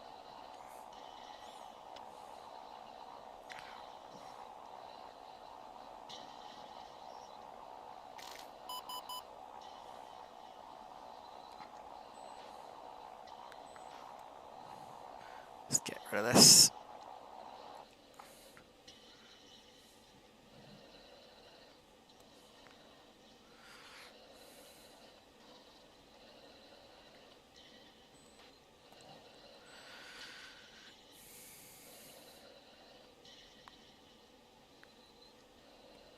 State 1, Magic 6, be advised, threat aircraft, bullseye 317 73 16,000. Need to go to 275175.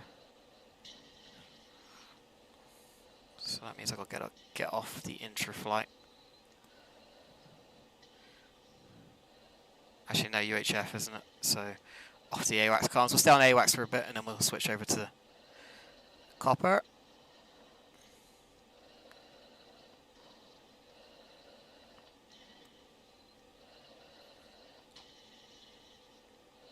.75 miles odd.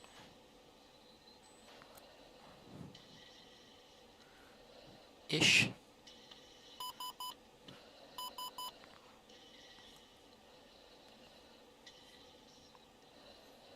Climb a bit, we're going to 24,000. Save a bit of gas, that looks like our dude there.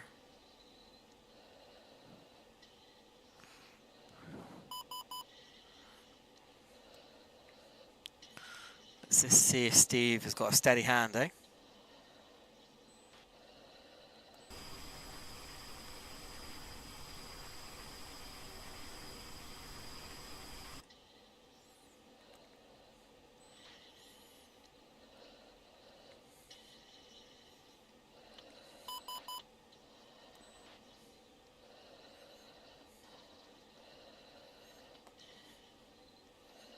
So we're head on at the moment.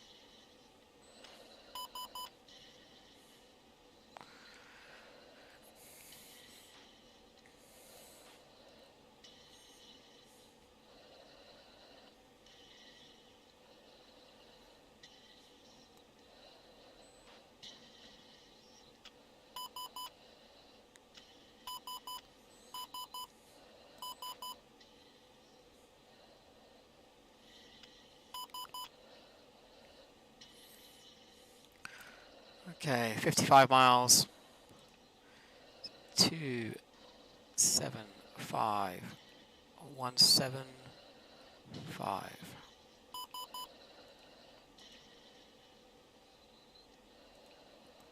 Speak to the tanker.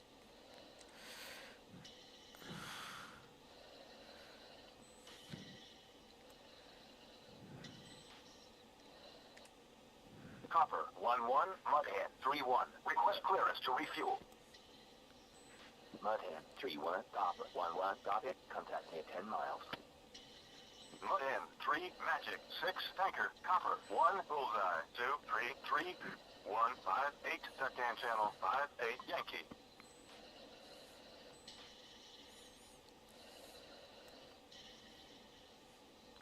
$42 miles, 42 miles, cross-reference, that's our dude.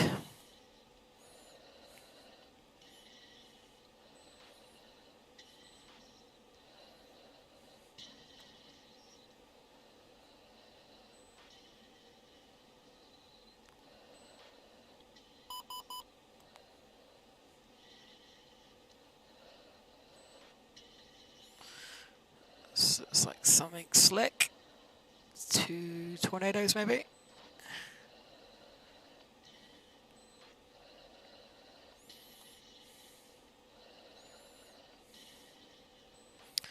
Looks like there's somebody at the tanker already.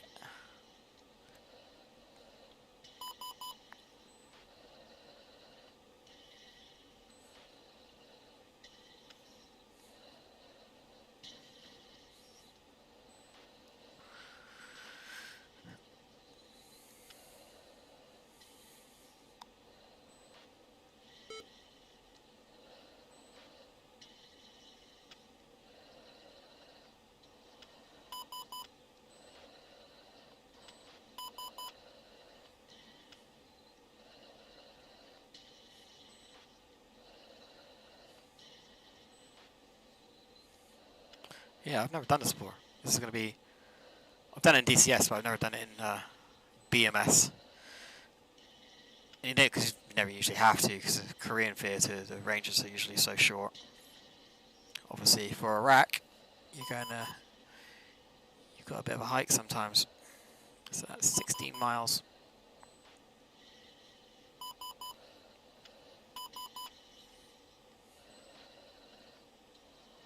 Yes. Well, kind of. Yeah, we are. We got our missiles off. We're visiting the tanker. I've got like 5-9 left, and we still got a 300-mile trek. So we're gonna get some gas. Me and the wingman. The wingman's got less fuel than I have.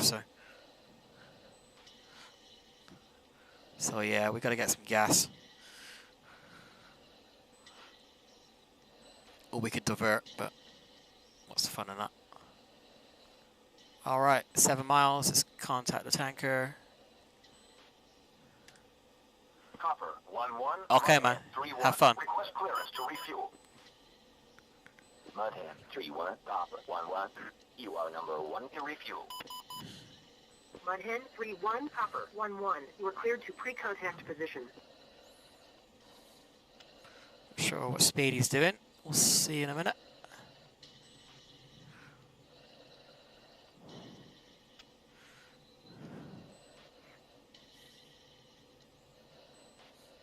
Looking at about 420 probably. Okay, but no. If you want to go play Apache, I wouldn't blame you. I love a bit of Apache, me. Okay, there's 2 jets crossing our path there. Oh, what was that? That was a bit of turbulence.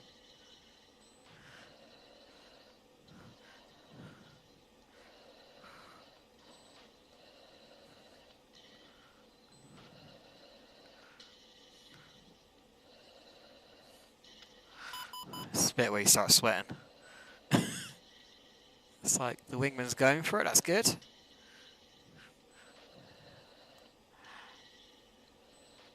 Yeah, she will. I was on a flight tonight, but I've flown a flight the last 3 or 4 nights in a row, so I thought I'd do something different. A big old mission. Which is I didn't think this mission would be this long, but yeah. It's all good. Right, let's, you probably should do some bench checks for this.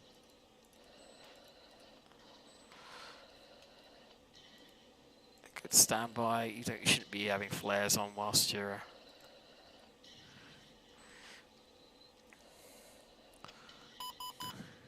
Okay, so the wingman's like obviously a lot more competent than I am. He's gone straight for it. But yeah, it's good that he's getting fuel. That gets a bit of stress off my head. He's not going to drop out of the sky. I think I'm getting wake turbulence there. It's like buffeting. Just need to make sure I obviously open up my my hatch at the back.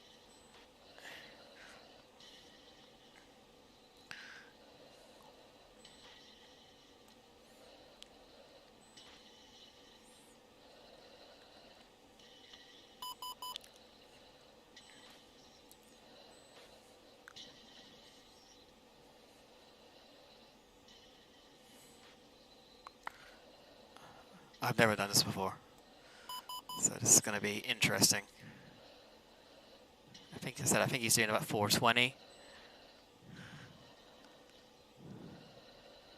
Not sure if. I think he's expecting me to go in first, actually, by the looks of it.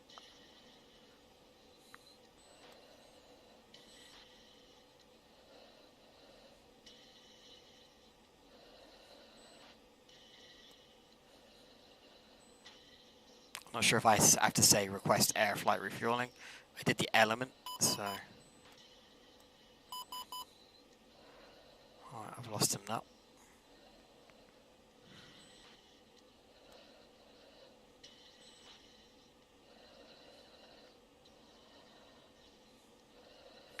I think we should go for it, eh?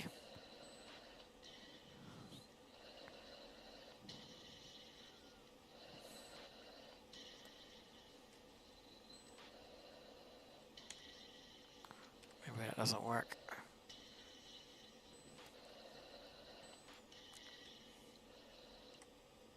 Copper 1-1, Mudhead 3-1, stabilized and ready.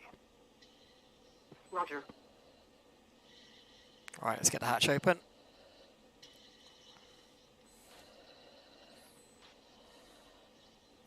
Feet on the pedals, just in case. Okay.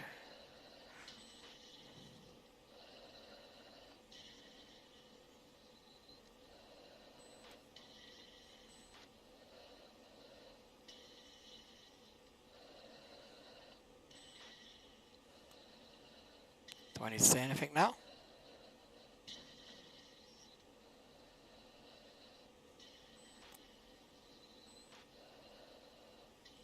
Doesn't look like it's working.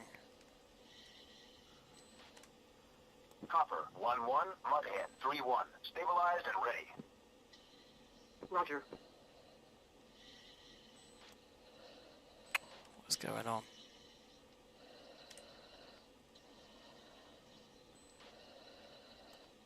Don't know how to do this.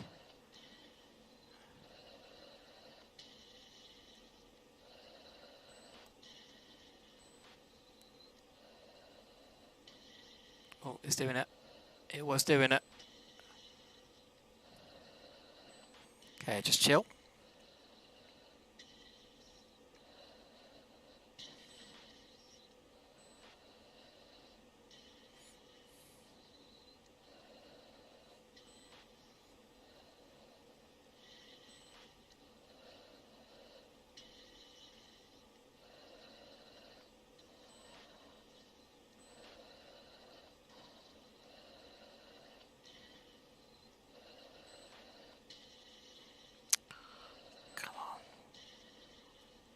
It just concerns me that the lights are on.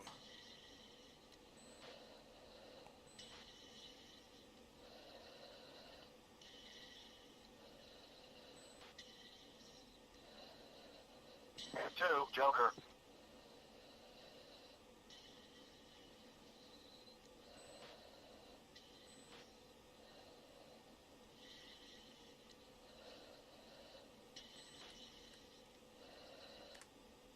Copper 1-1, Mudhead 3-1. Stabilized and ready.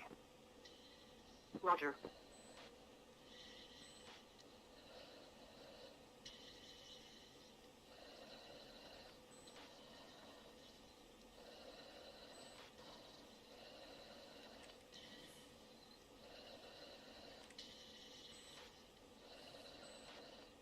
I don't know if this is working.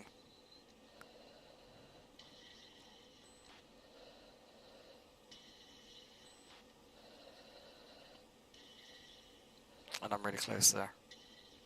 If anybody knows how to do this, that would be great. Seems like it's trying to chase me, but I'm not getting any lights on the tanker, which is a bit worrying.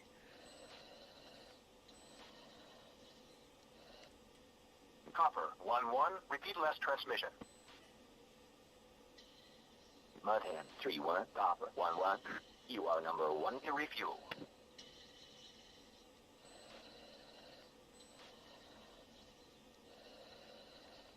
Oh, looks like I'm getting stuck towards him then.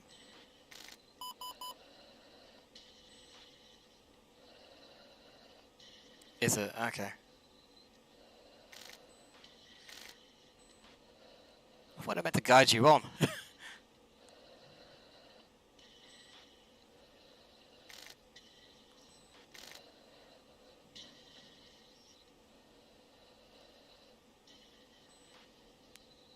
No, that's really close.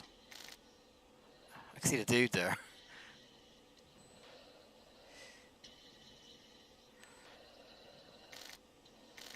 I find this a little bit harder than DCS, to be honest.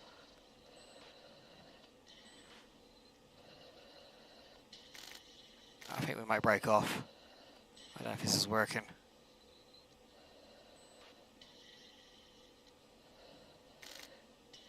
Yeah. I see the dude there, look.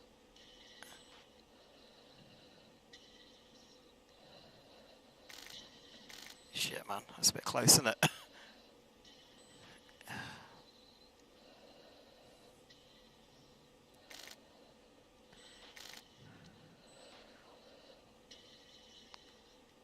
Like I said, I've never done this in BMS because I've never had to.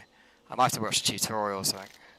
What we'll do is we'll go into divert. We'll divert somewhere. It won't be the end of the world. You can see he's trying, but...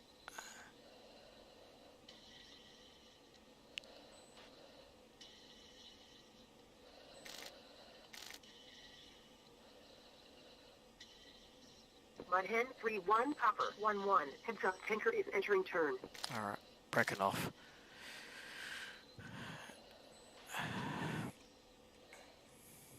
Copper 1-1, Mudhead 3-1, topped off and ready to go. Roger. Mudhen 3-2, Copper 1-1. You are cleared to pre-contact position. Mudhen 3-2, Copper 1-1. Cleared to contact position.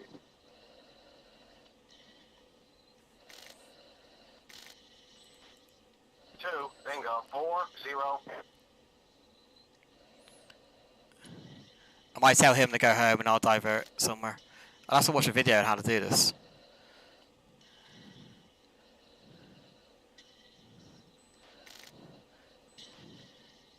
Contact. So he's doing it okay.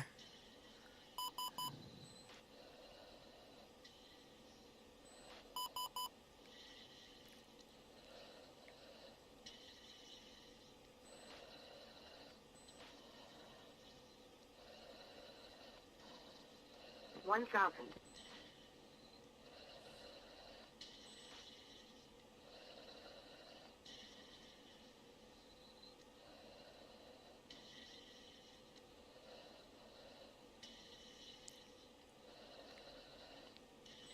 So I don't usually have a problem with DCS, but because I'm inexperienced in doing it in this, it was a bit of a surprise to find out I didn't have enough gas to get all the way there and back. 2,000.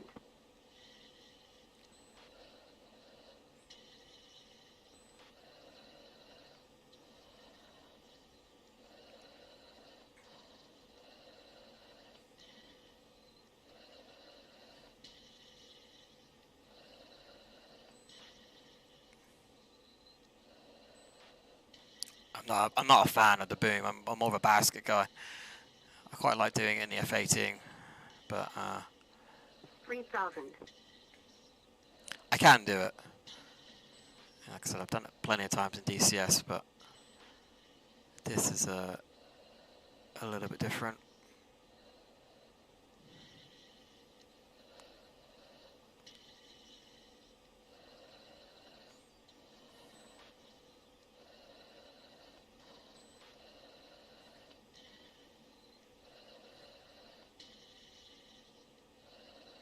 $4,000.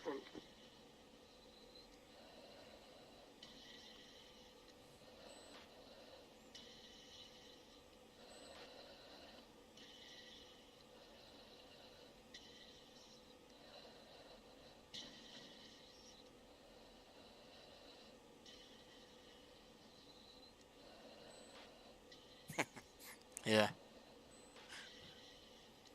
Yeah, no, funny that. 5,000.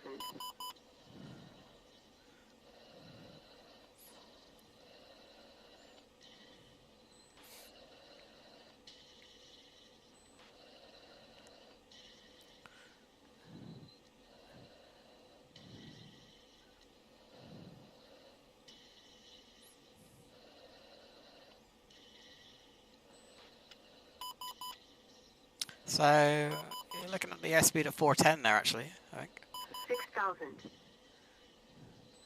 I might give it another shot. I don't know. I'll tell the wingman to go home, and then I'll see if I can do it.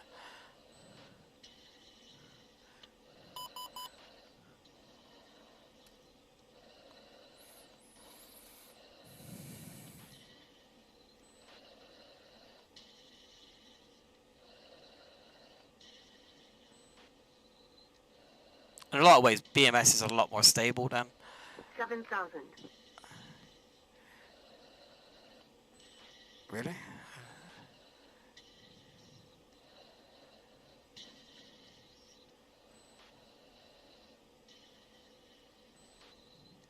I've never tried that.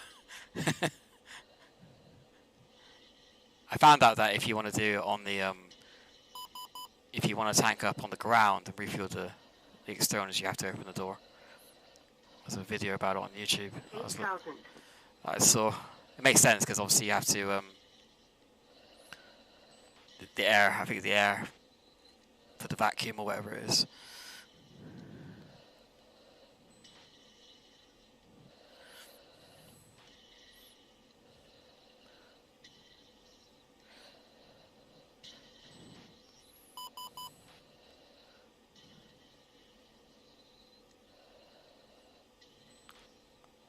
$9,000. Whilst I'm waiting, I'm burning all my gas, but the airfield is literally just below us, I think, the divert.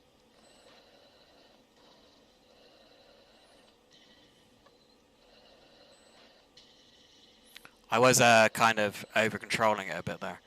I don't know if you can see how hard I was working. Like at the moment, I'm just holding it fine because I'm not freaking out. I think as soon as I get behind. 10,000.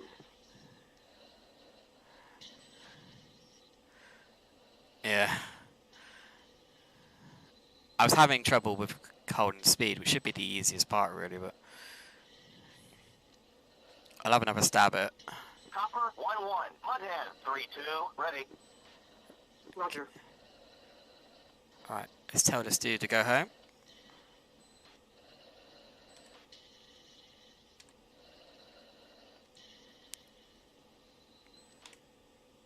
Mudhead 3-2. Return to base. 2. See you later, bud. See if I can do it. Alright.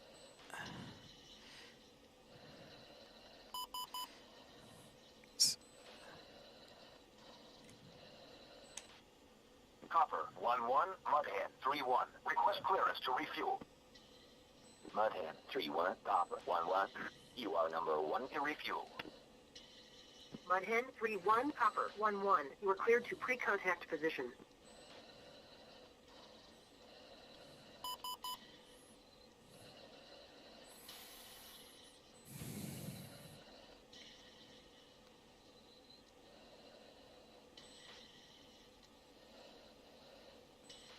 Gonna fly the instruments a little bit.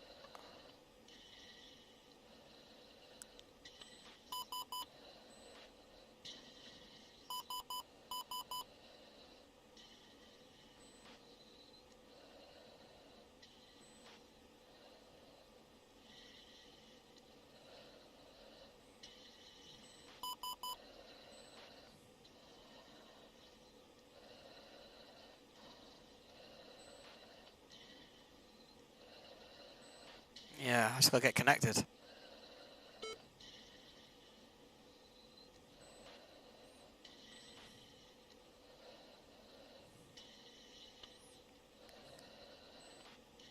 The main thing is that the air, the flight model in BMS isn't as fluid as DCS, so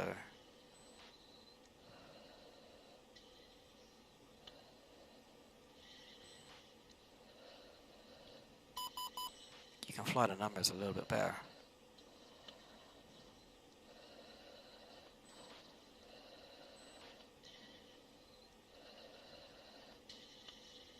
I'd imagine.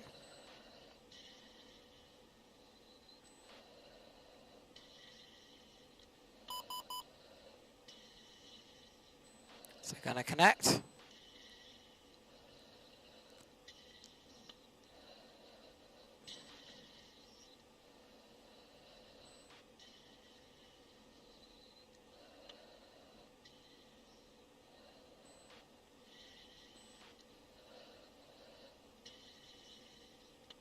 Yeah, I know. Copper 1-1, Mudhead 3-1. Stabilized and ready. Roger. I think I was gonna have to watch a video, show me how to do this. I think I'm a bit far forward actually.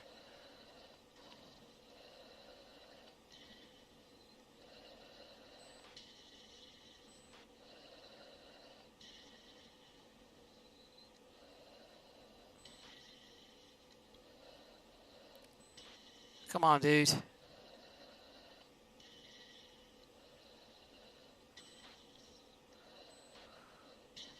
Mudhen 3-1, Copper 1-1. Heads up, tanker is entering turn.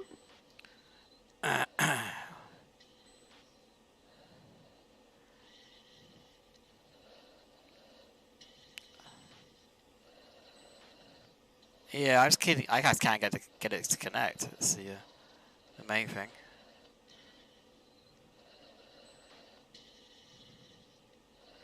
I'm gonna go to divert. Yeah, it does, but I don't know what the process is. So it says here there's not many options in the menu. So what we're going to do is I'm going to fly into the yeah, I'm going to fly into the divert and then call it a night probably. 0.11. All right, we're done with refueling. Copper 1-1, Mudhead 3-1. Topped off and ready to go. Roger. Somebody have to come pick the plane up. Right, 0.11.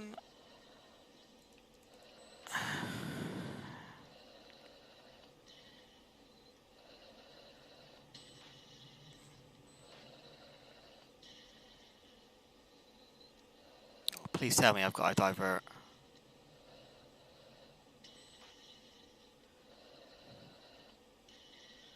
No, he did tell me he was about to go into the turn. Right, I've got plenty of gas, but I just need to get to an airfield.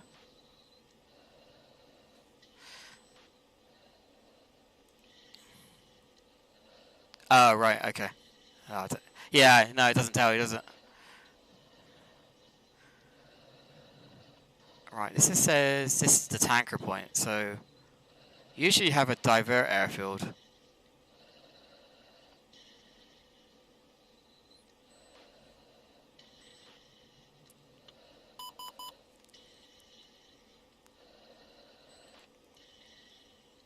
I don't know if we can get back and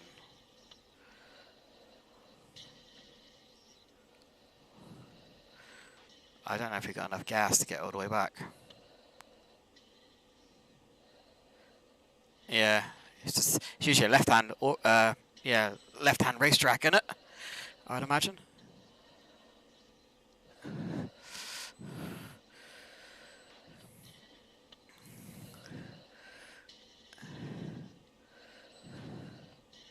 Yeah. Well, yeah, they don't, do they? I think you can click on it, maybe. Some of the multiplayer servers do put it on the maps, telling you what the TACAN is, but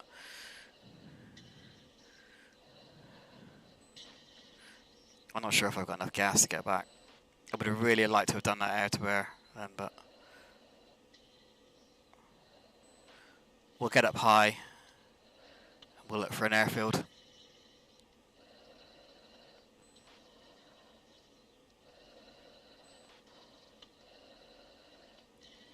It does, yeah. It's there's a lot of stuff that needs polishing, I think. We'll come left a little bit and hit the coast. There's plenty of airfields up there. We'll land at one of them. The main thing is the wingman got his gas, so he's not going to crash. That's good. I've got plenty. What I'll do is I'll dump my tanks. I think they've got.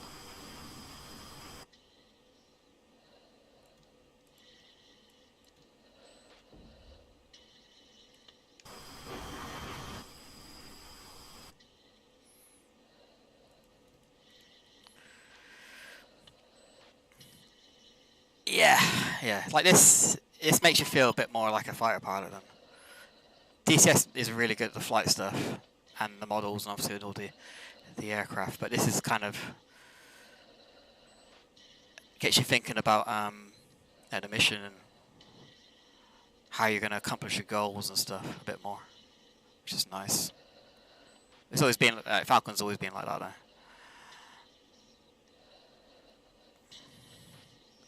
Yeah, that annoys me.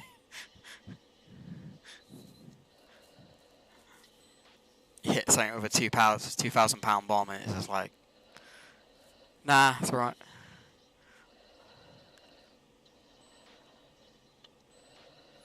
I think I might have enough gas actually.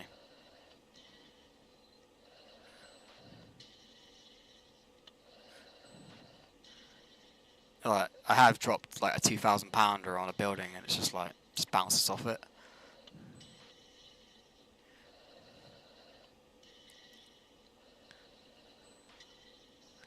I think if I headed back earlier, I would definitely have had enough fuel. We might get in. If we start getting down to about 1,000 pounds of fuel, we'll look for a different airfield.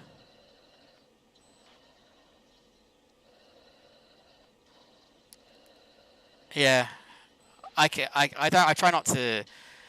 I've been on stream before and I've just been completely moaning about it. Nowadays, I'm just like, you know what? I've got both sims. I can do either. It's fine. I would love to see DCS get a bit of a polish, but yeah, it's just one of those things, isn't it? The jets are amazing and the flight model's amazing.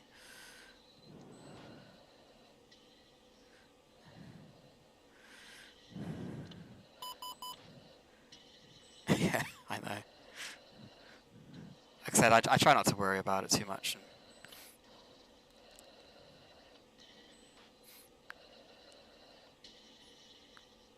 I think my nav is my INS is playing up. I don't know if it simulates, because I think you do lose alignment as time goes on. I don't know. Like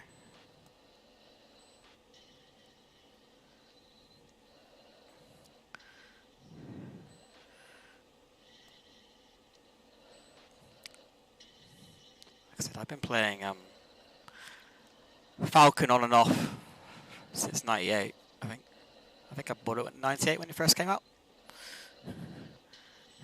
Do you not? I still find them quite fun. I do, you know, these guys, Rox will tell you, I fly I do fly public server. I like to fly the Apache quite a bit.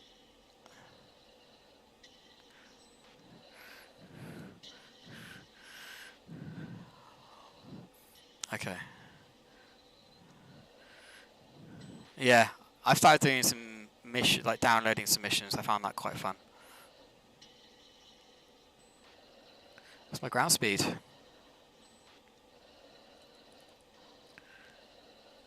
Hoofing it.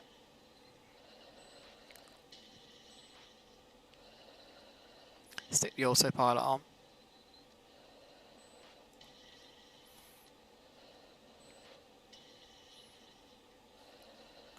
Not sure. I think it's 10 minutes every 100 miles, isn't it? I think they kind of they say, isn't it, in the F-16? Oh yeah. Oh yeah. I was gonna do some grey flight tonight, but I just thought I'd just do this as a change.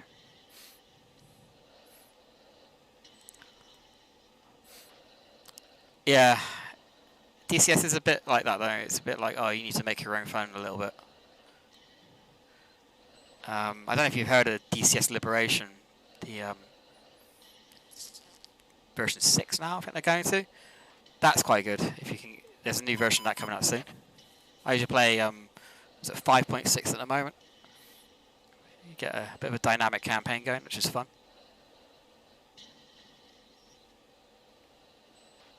If you don't fancy flying online. Mach 1 is 10 nautical miles a minute. Okay.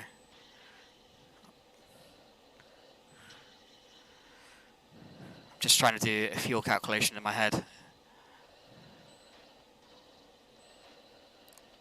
doing 0.92 at the moment.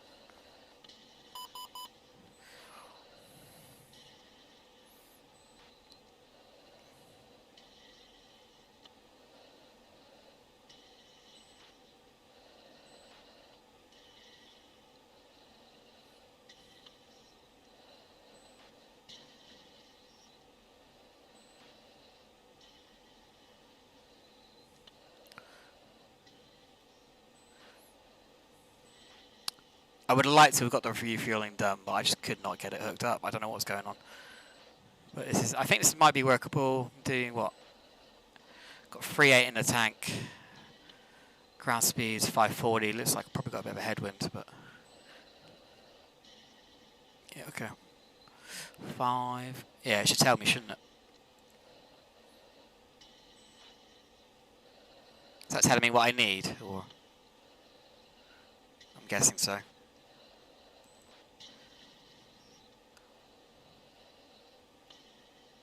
1622. I don't play around with it. Okay, to bingo 30 minutes. I think we're going to have enough gas to get back. I'm saying optimal Mach is 0.51, but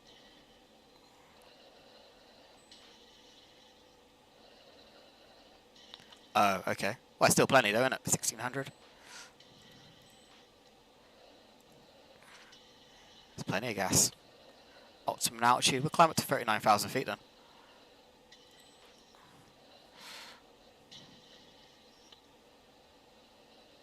Oh, okay, yeah, that makes sense. I used to do fuel calculations in real life. Obviously, the numbers are different in the F-16.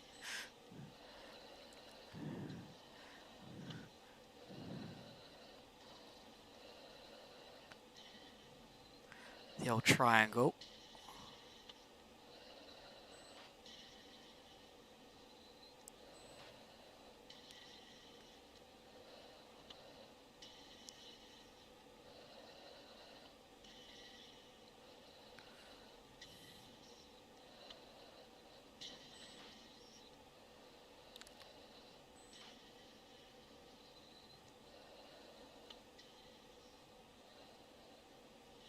Okay.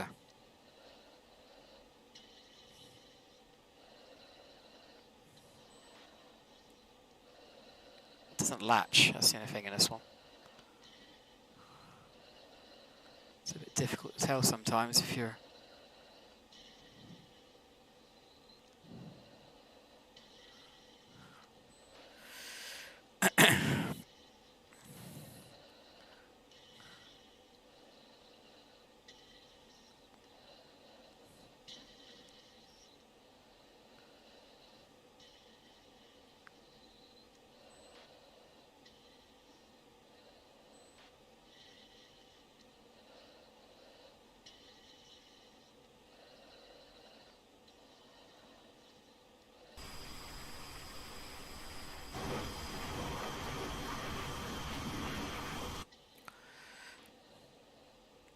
Okay, well, I have not heard of that. I'm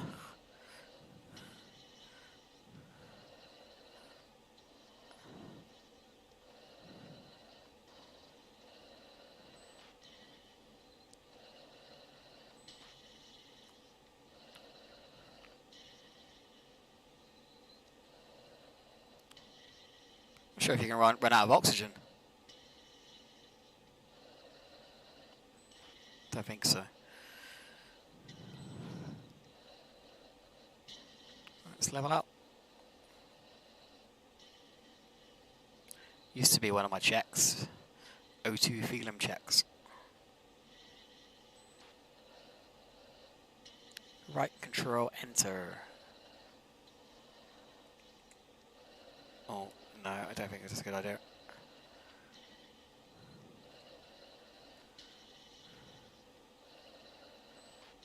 Let's have a...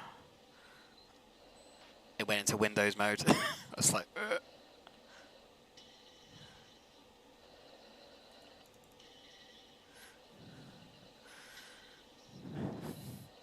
I'll have a peek later on. Okay, I've got the, I can see the RPMs there.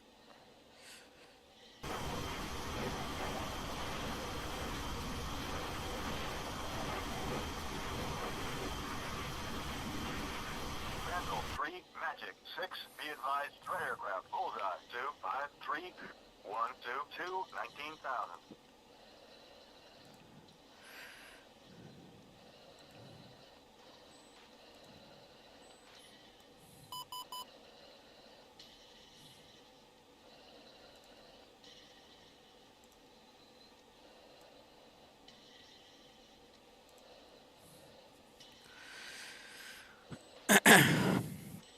Yeah, I've not, I've not set my my throttle like that, so it's the other way around.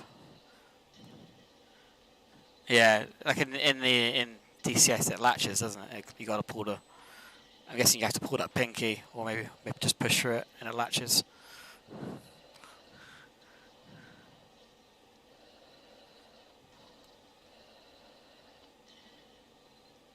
I think we're gonna have plenty of gas.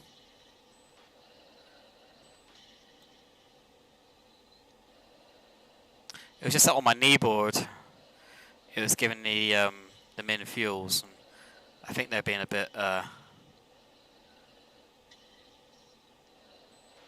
yeah. You don't need that much fuel, do you? Saying takeoff 18.6. That's like, you can't get that much in the jet. So I was like, oh, we need to go get to the tanker and get fuel. And then it's saying land 6.4, so why would it say 6.4 on landing for min fuel? Doesn't seem right. Be 0.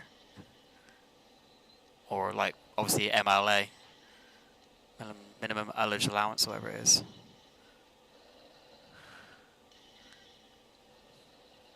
I think I was worrying about nothing really.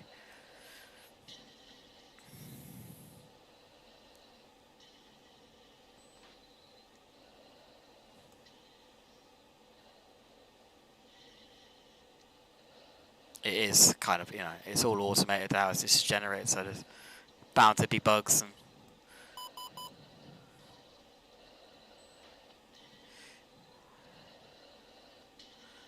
yeah, well, bingo is supposed to be your max, your minimum fuel to get back, isn't it?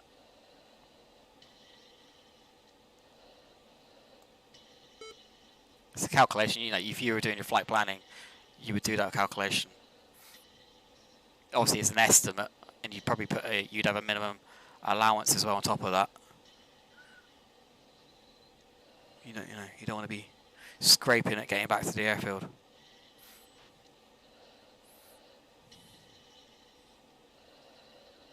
Yeah. So I used to do all that, flight planning and fuel calculations. You just take your burn rate, you take your maximum fuel, you know your burn rate for the aircraft, and then you would start off from the end of your flight, and then just take your fuel off as you go back between the points. Yeah.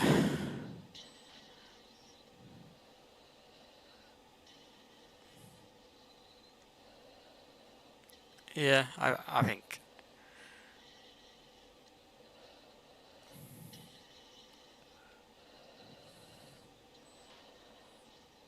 We're definitely going to have enough fuel.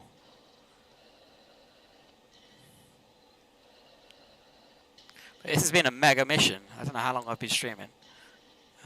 What time is it? I don't know if my phone's still working. Yeah, I think I started streaming at 9. We must have got in the air by about 20 past 9, so it's been 2 hours. It's been a 2-hour flight so far. Which is crazy.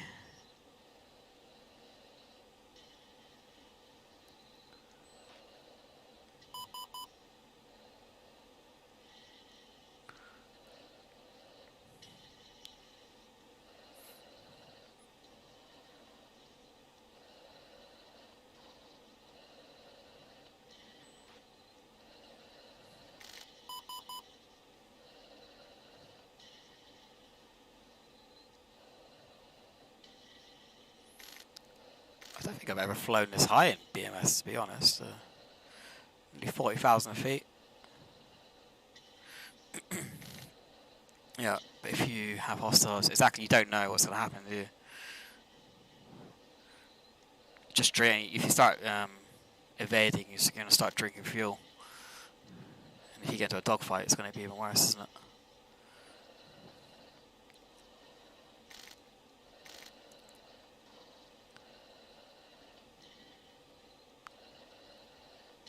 Exactly, yeah, you're going to be burning tons of gas, aren't you? Low level.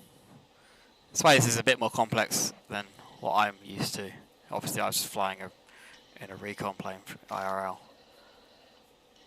You're not doing much low level SAM evading or whatever. Yeah, you have to learn how to do it in your head, don't you? I said I think I've seen somewhere where it was like as long as you're doing about 450 knots at about 20 odd thousand feet, it's usually like 10 minutes per 100 nautical miles. And then you can just work that out with the flow rate or whatever.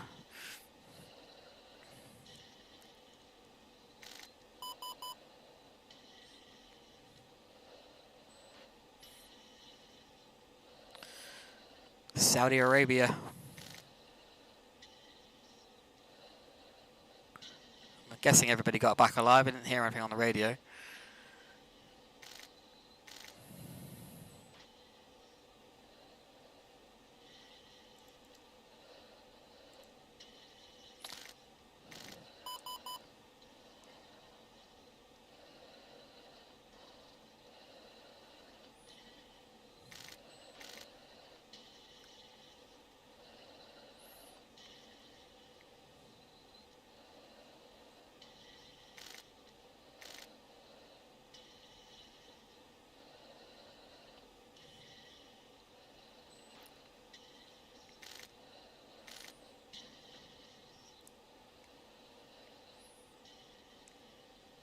It's all gone very quiet. I know the Spade 1 was like really close, so they'll be on the deck already. Obviously my wingman's gone back. As far as I know, he didn't crash into anything. Viper, however, they did break off and they were engaging something, so who knows what's happened to them. I did see one aircraft going down, I don't know if it was one of ours.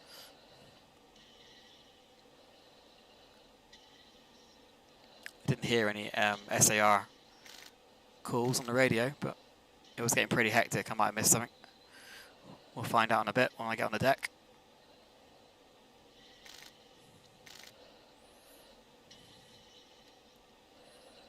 Can probably leave that off, that's fine.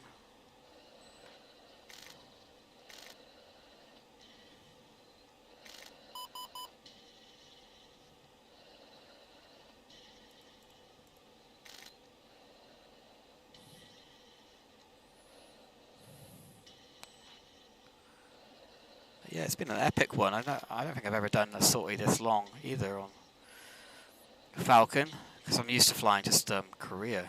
You don't usually go that far unless you're going up to the Chinese border.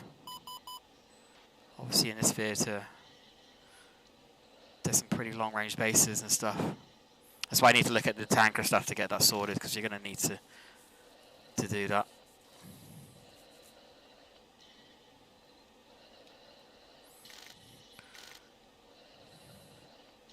Particularly if we're going to start getting into doing some turning and burning. Got away with it tonight.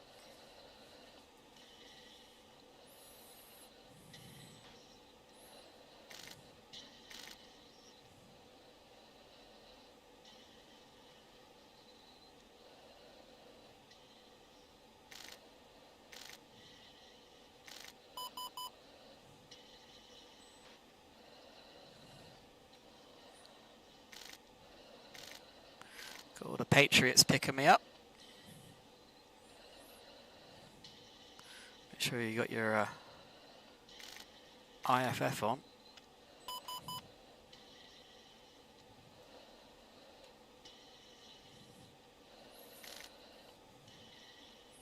So yeah, that distance soon comes down, doesn't it?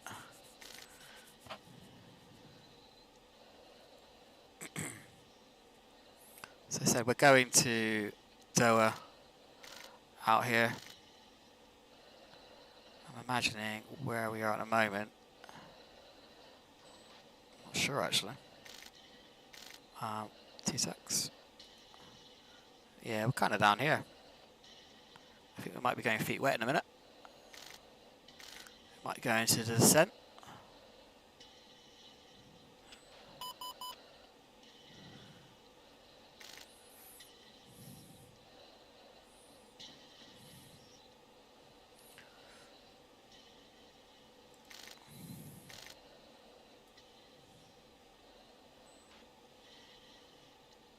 The other thing I need to look at is harness sensor. I only just recently looked at it and I thought I was swept up on it, but we did momentarily pick some stuff up on the harm, but yeah, I don't know. I couldn't get it locked up, so I just went to POS and got them off. At least doing something. The wingman got his off as well, I think.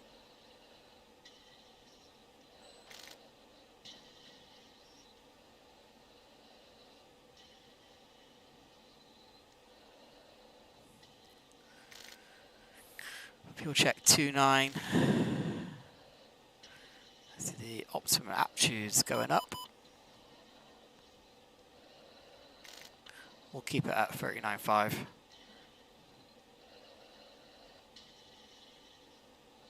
It's nearly my bedtime. I wasn't planning on streaming this long. Things have got out of hand.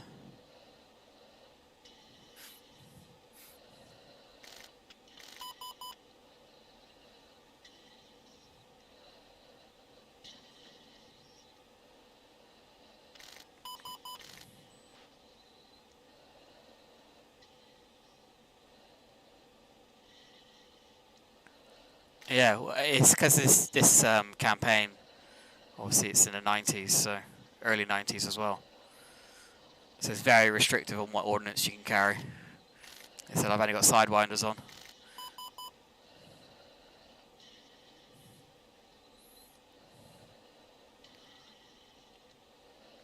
Like targeting pods at that point weren't. Yeah, targeting pods weren't that prolific and. During the 1990, well, the first Gulf War, Desert Storm. There's a lot of buddy lasing going on at that point as well. They would, the Brits were anyway. They were jets would be dropping munitions, and then a jet in the flight would be lasing for them because they didn't have enough targeting pods. We'll see when we get on the ground. See if anything. It did hit anything with the harms. So I just put it into POS mode and launched them onto the point, onto the steer point. The SA-8s were doing some weird stuff. Yeah, I don't really blind fire AMRAAMs that much on DCS, but it's too risky. You might smash somebody else up. You always go for that TWS or STT. I don't usually fire them off blind.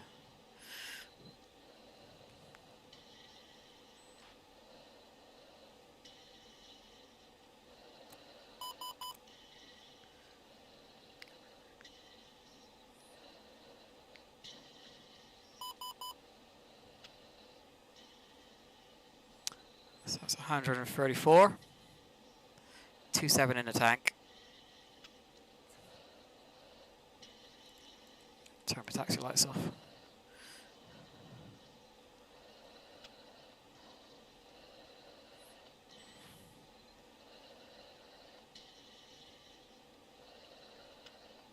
To 8 X-ray. Yeah, it is. It's a beast, isn't it?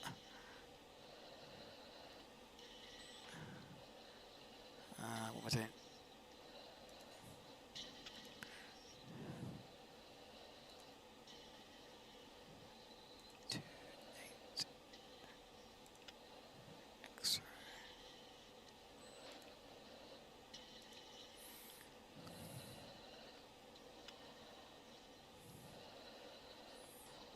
Picking up, yep.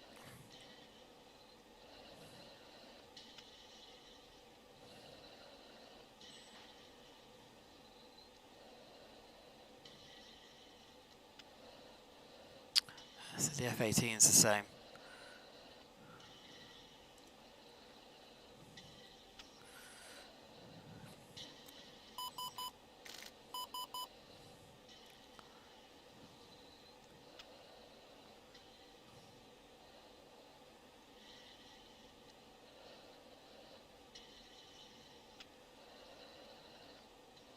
What we'll do is check out.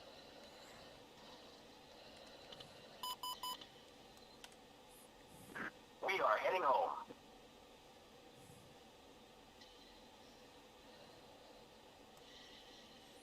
We'll go to, I don't know if you have to do it in 5 actually.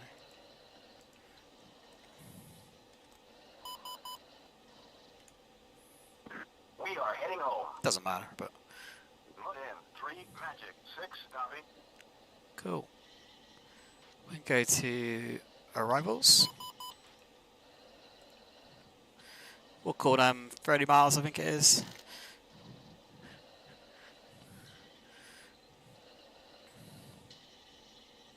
So yeah, I don't know. I need to spend some more time playing this game because like I said, I've been playing it on and off for years.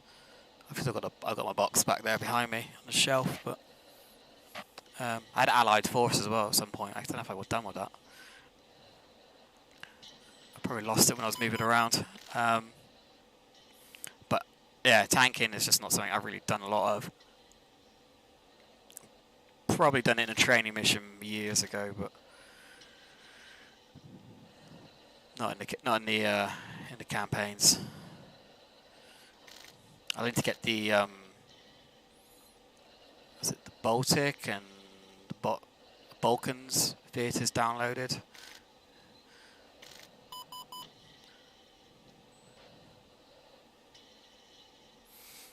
.29 nautical miles, yeah, it's about that, isn't it? Get in contact.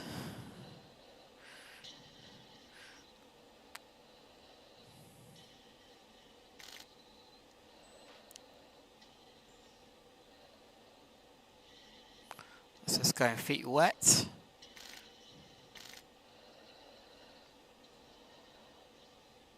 So we are about there probably.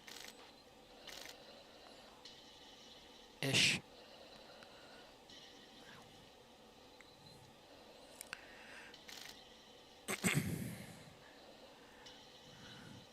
Yeah, it is. Yeah, they bounce you off, don't they?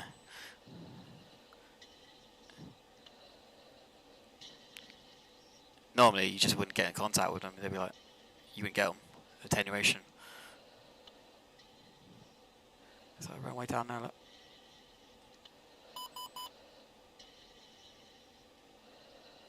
I don't know if that is an airport.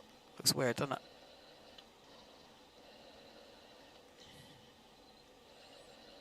But I've been fairly impressed with this campaign. I think it's pretty cool. It's an airfield. You see the SAM sites down there. All the Patriots.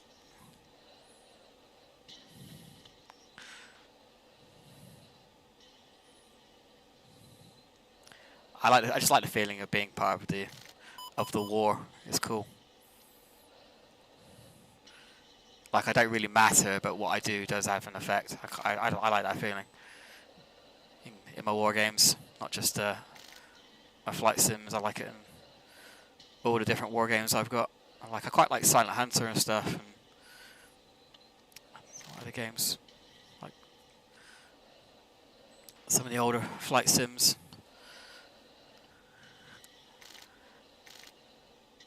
Yeah, it's not been too bad actually. I think this one's is all right.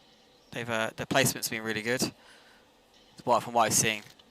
I think I've seen that in the Korean theatre, but yeah, this one hasn't been too bad. So my fuel check's going to be pretty accurate actually. Saying 1.8, saved a little bit of gas. We'll see if we can get vectors. We could do an overhead. What were we on? Runway 18.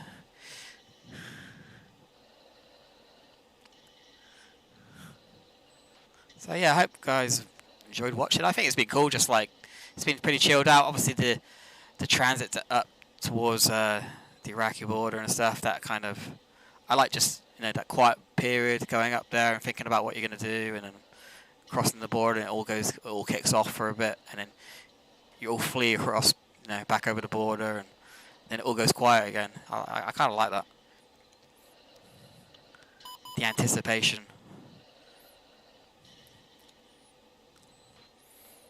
Right, we could probably think about descending in a little bit. Probably descend at about 50 miles.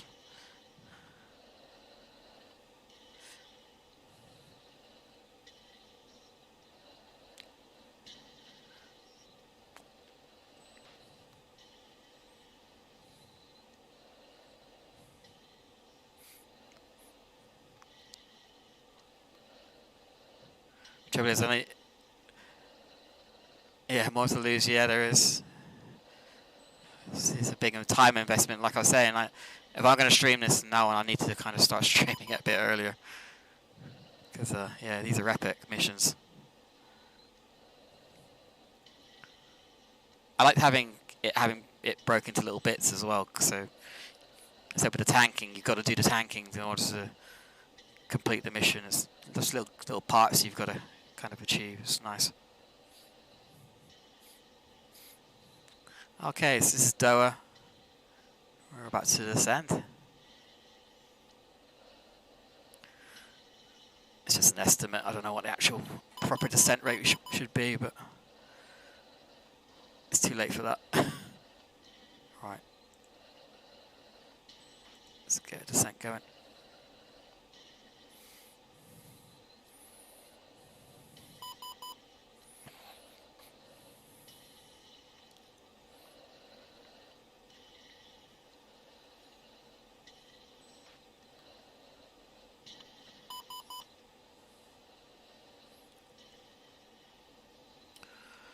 Down the slope.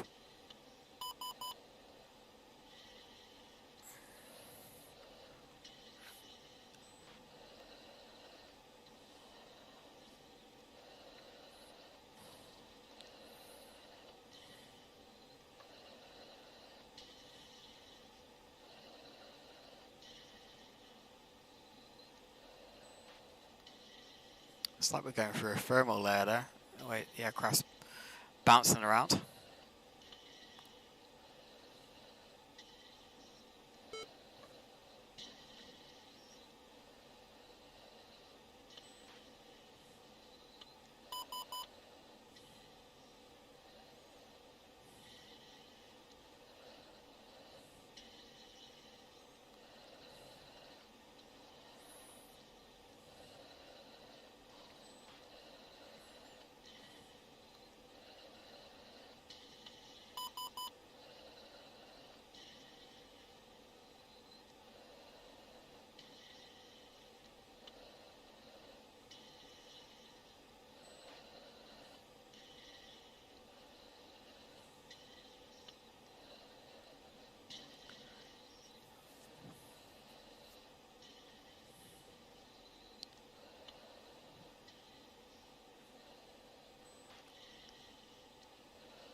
Like a big old transport plane going in.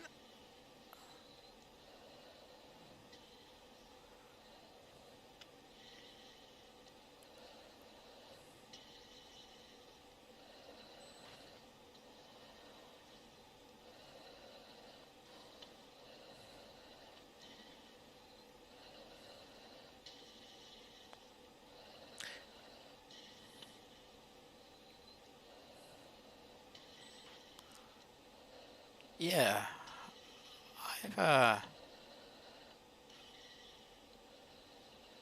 there's some stuff going on with the campaign. I think they do kind of resupply, don't they? I don't know. I've never really been that knowledgeable about how the campaign actually works. There's definitely some stuff there that you need, you know. I did read like a little tutorial about some stuff, but I've never really been into packaging my own fragging my own packages or whatever. I would like to learn, but I found it quite hard. I don't know.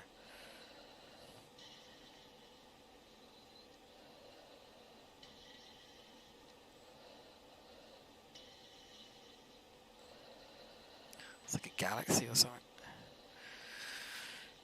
So that's 28 miles. Let's get on to the tower or approach. Mudhead 3-1, Air-16, 30 miles, northwest, 24,000, inbound from overhead landing. Mudhead 3, approach. You're outside my airspace, contact me 30 miles. Really? Seeing 24 here, mate. Okay, there's something wrong with the nav system. Let's go 180. Saying 28 now. Okay, let's do it again.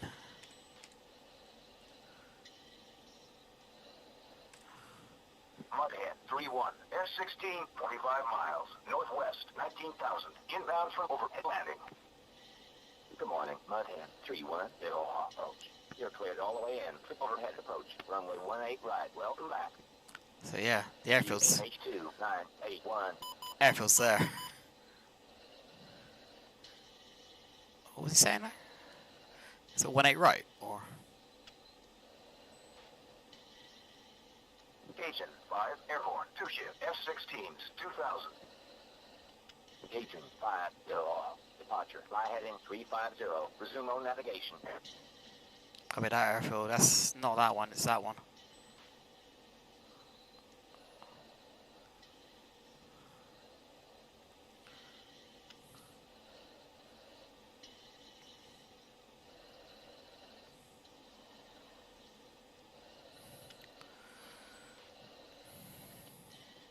Yeah, the points are off. Like the nav system's kind of gone out of alignment. I think I need to do a in-flight one to re-spruce it. I've never had that before.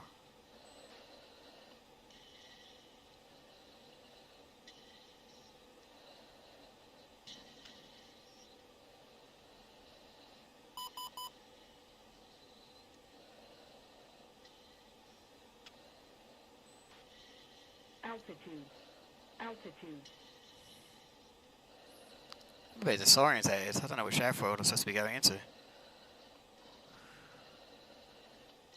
Mudhead 3-1, contact tower for landing. Switch to 24820.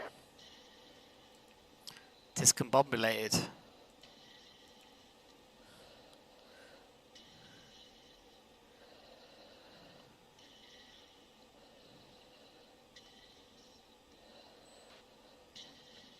I don't think it's that one. I think it's this one. Yeah, it's definitely that one. I remember now. Alright, let's get off the gas. Hammer 6, jump off tower, wing 220 at 6 knots, runway 18 left. You are cleared for takeoff.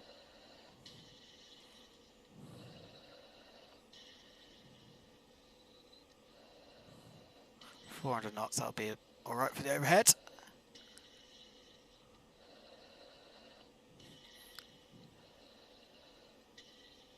Yeah, I don't know. It's going to be a scrappy one. not sure if I'm supposed to be on runway 18 left or 18 right. I think it's 18 right. That's 2,000 feet there. Do it at 15.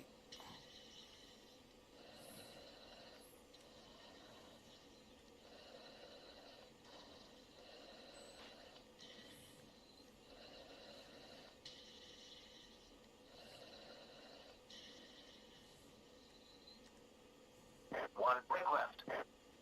Didn't know which way we were going. Hawkeye 5, two-ship F-16s, ready for departure. Hawkeye 5, hold short. I do, it's a bit far.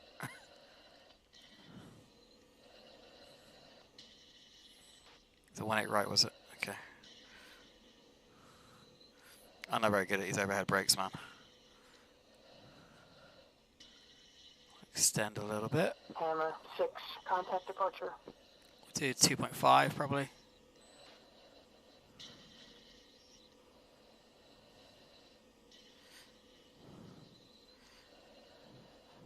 It's a bit tight.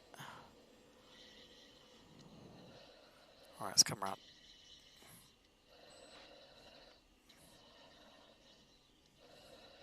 Mud Hen 3, dump off tower. Wing 220 at 7 knots. Runway 18 right. Cleared for landing. Check gear down.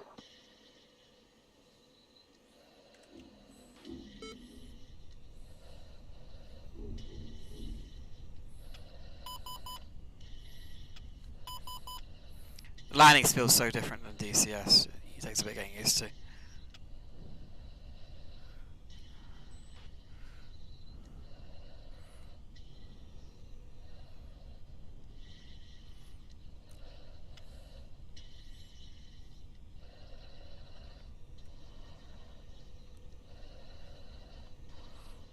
A little bit high.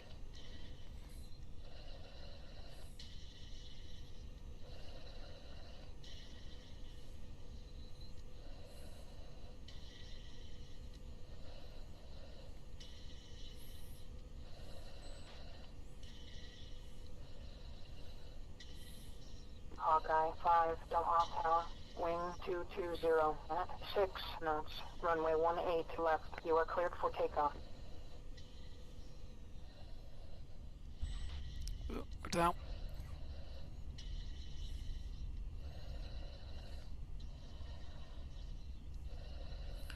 That's about 100 knots there. Drop the nose. There we go. No, eventually she went down. Brakes on.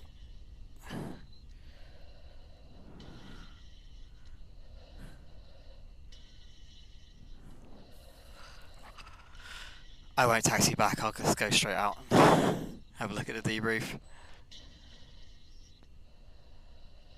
Right, let's we'll get off the runway and call it a night. See how we did. Appallingly badly, probably.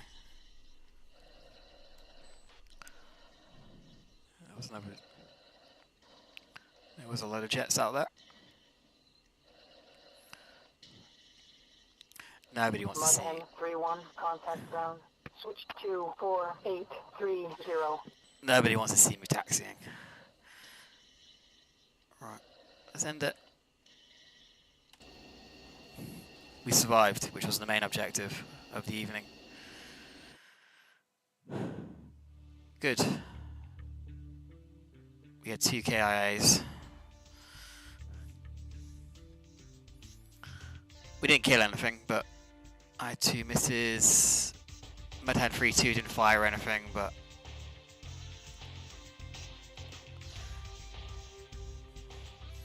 Spade got some air-to-air kills. They didn't even fire their weapons off. Maybe it was just too hot and they broke off. I don't know. Oh, great. My wingman crashed. What was he doing? Viper 2-1 was killed by one of those SA-8s as well. Oh well, wasn't exactly an amazing success, but well, it wasn't a success at all. We didn't hit the radar station, but anyway, gotta call it for the evening. and the sex box are here. Which is all good. Good timing, girls. Yeah, call it an evening, and then I'll have to do some homework. Yeah, cheers guys. Thanks for watching, and yeah, I'll be back later on this week. Do some more DCS, DCS, and maybe do some more of this. Yeah, so I'll see you all later on, and thanks for watching. All right.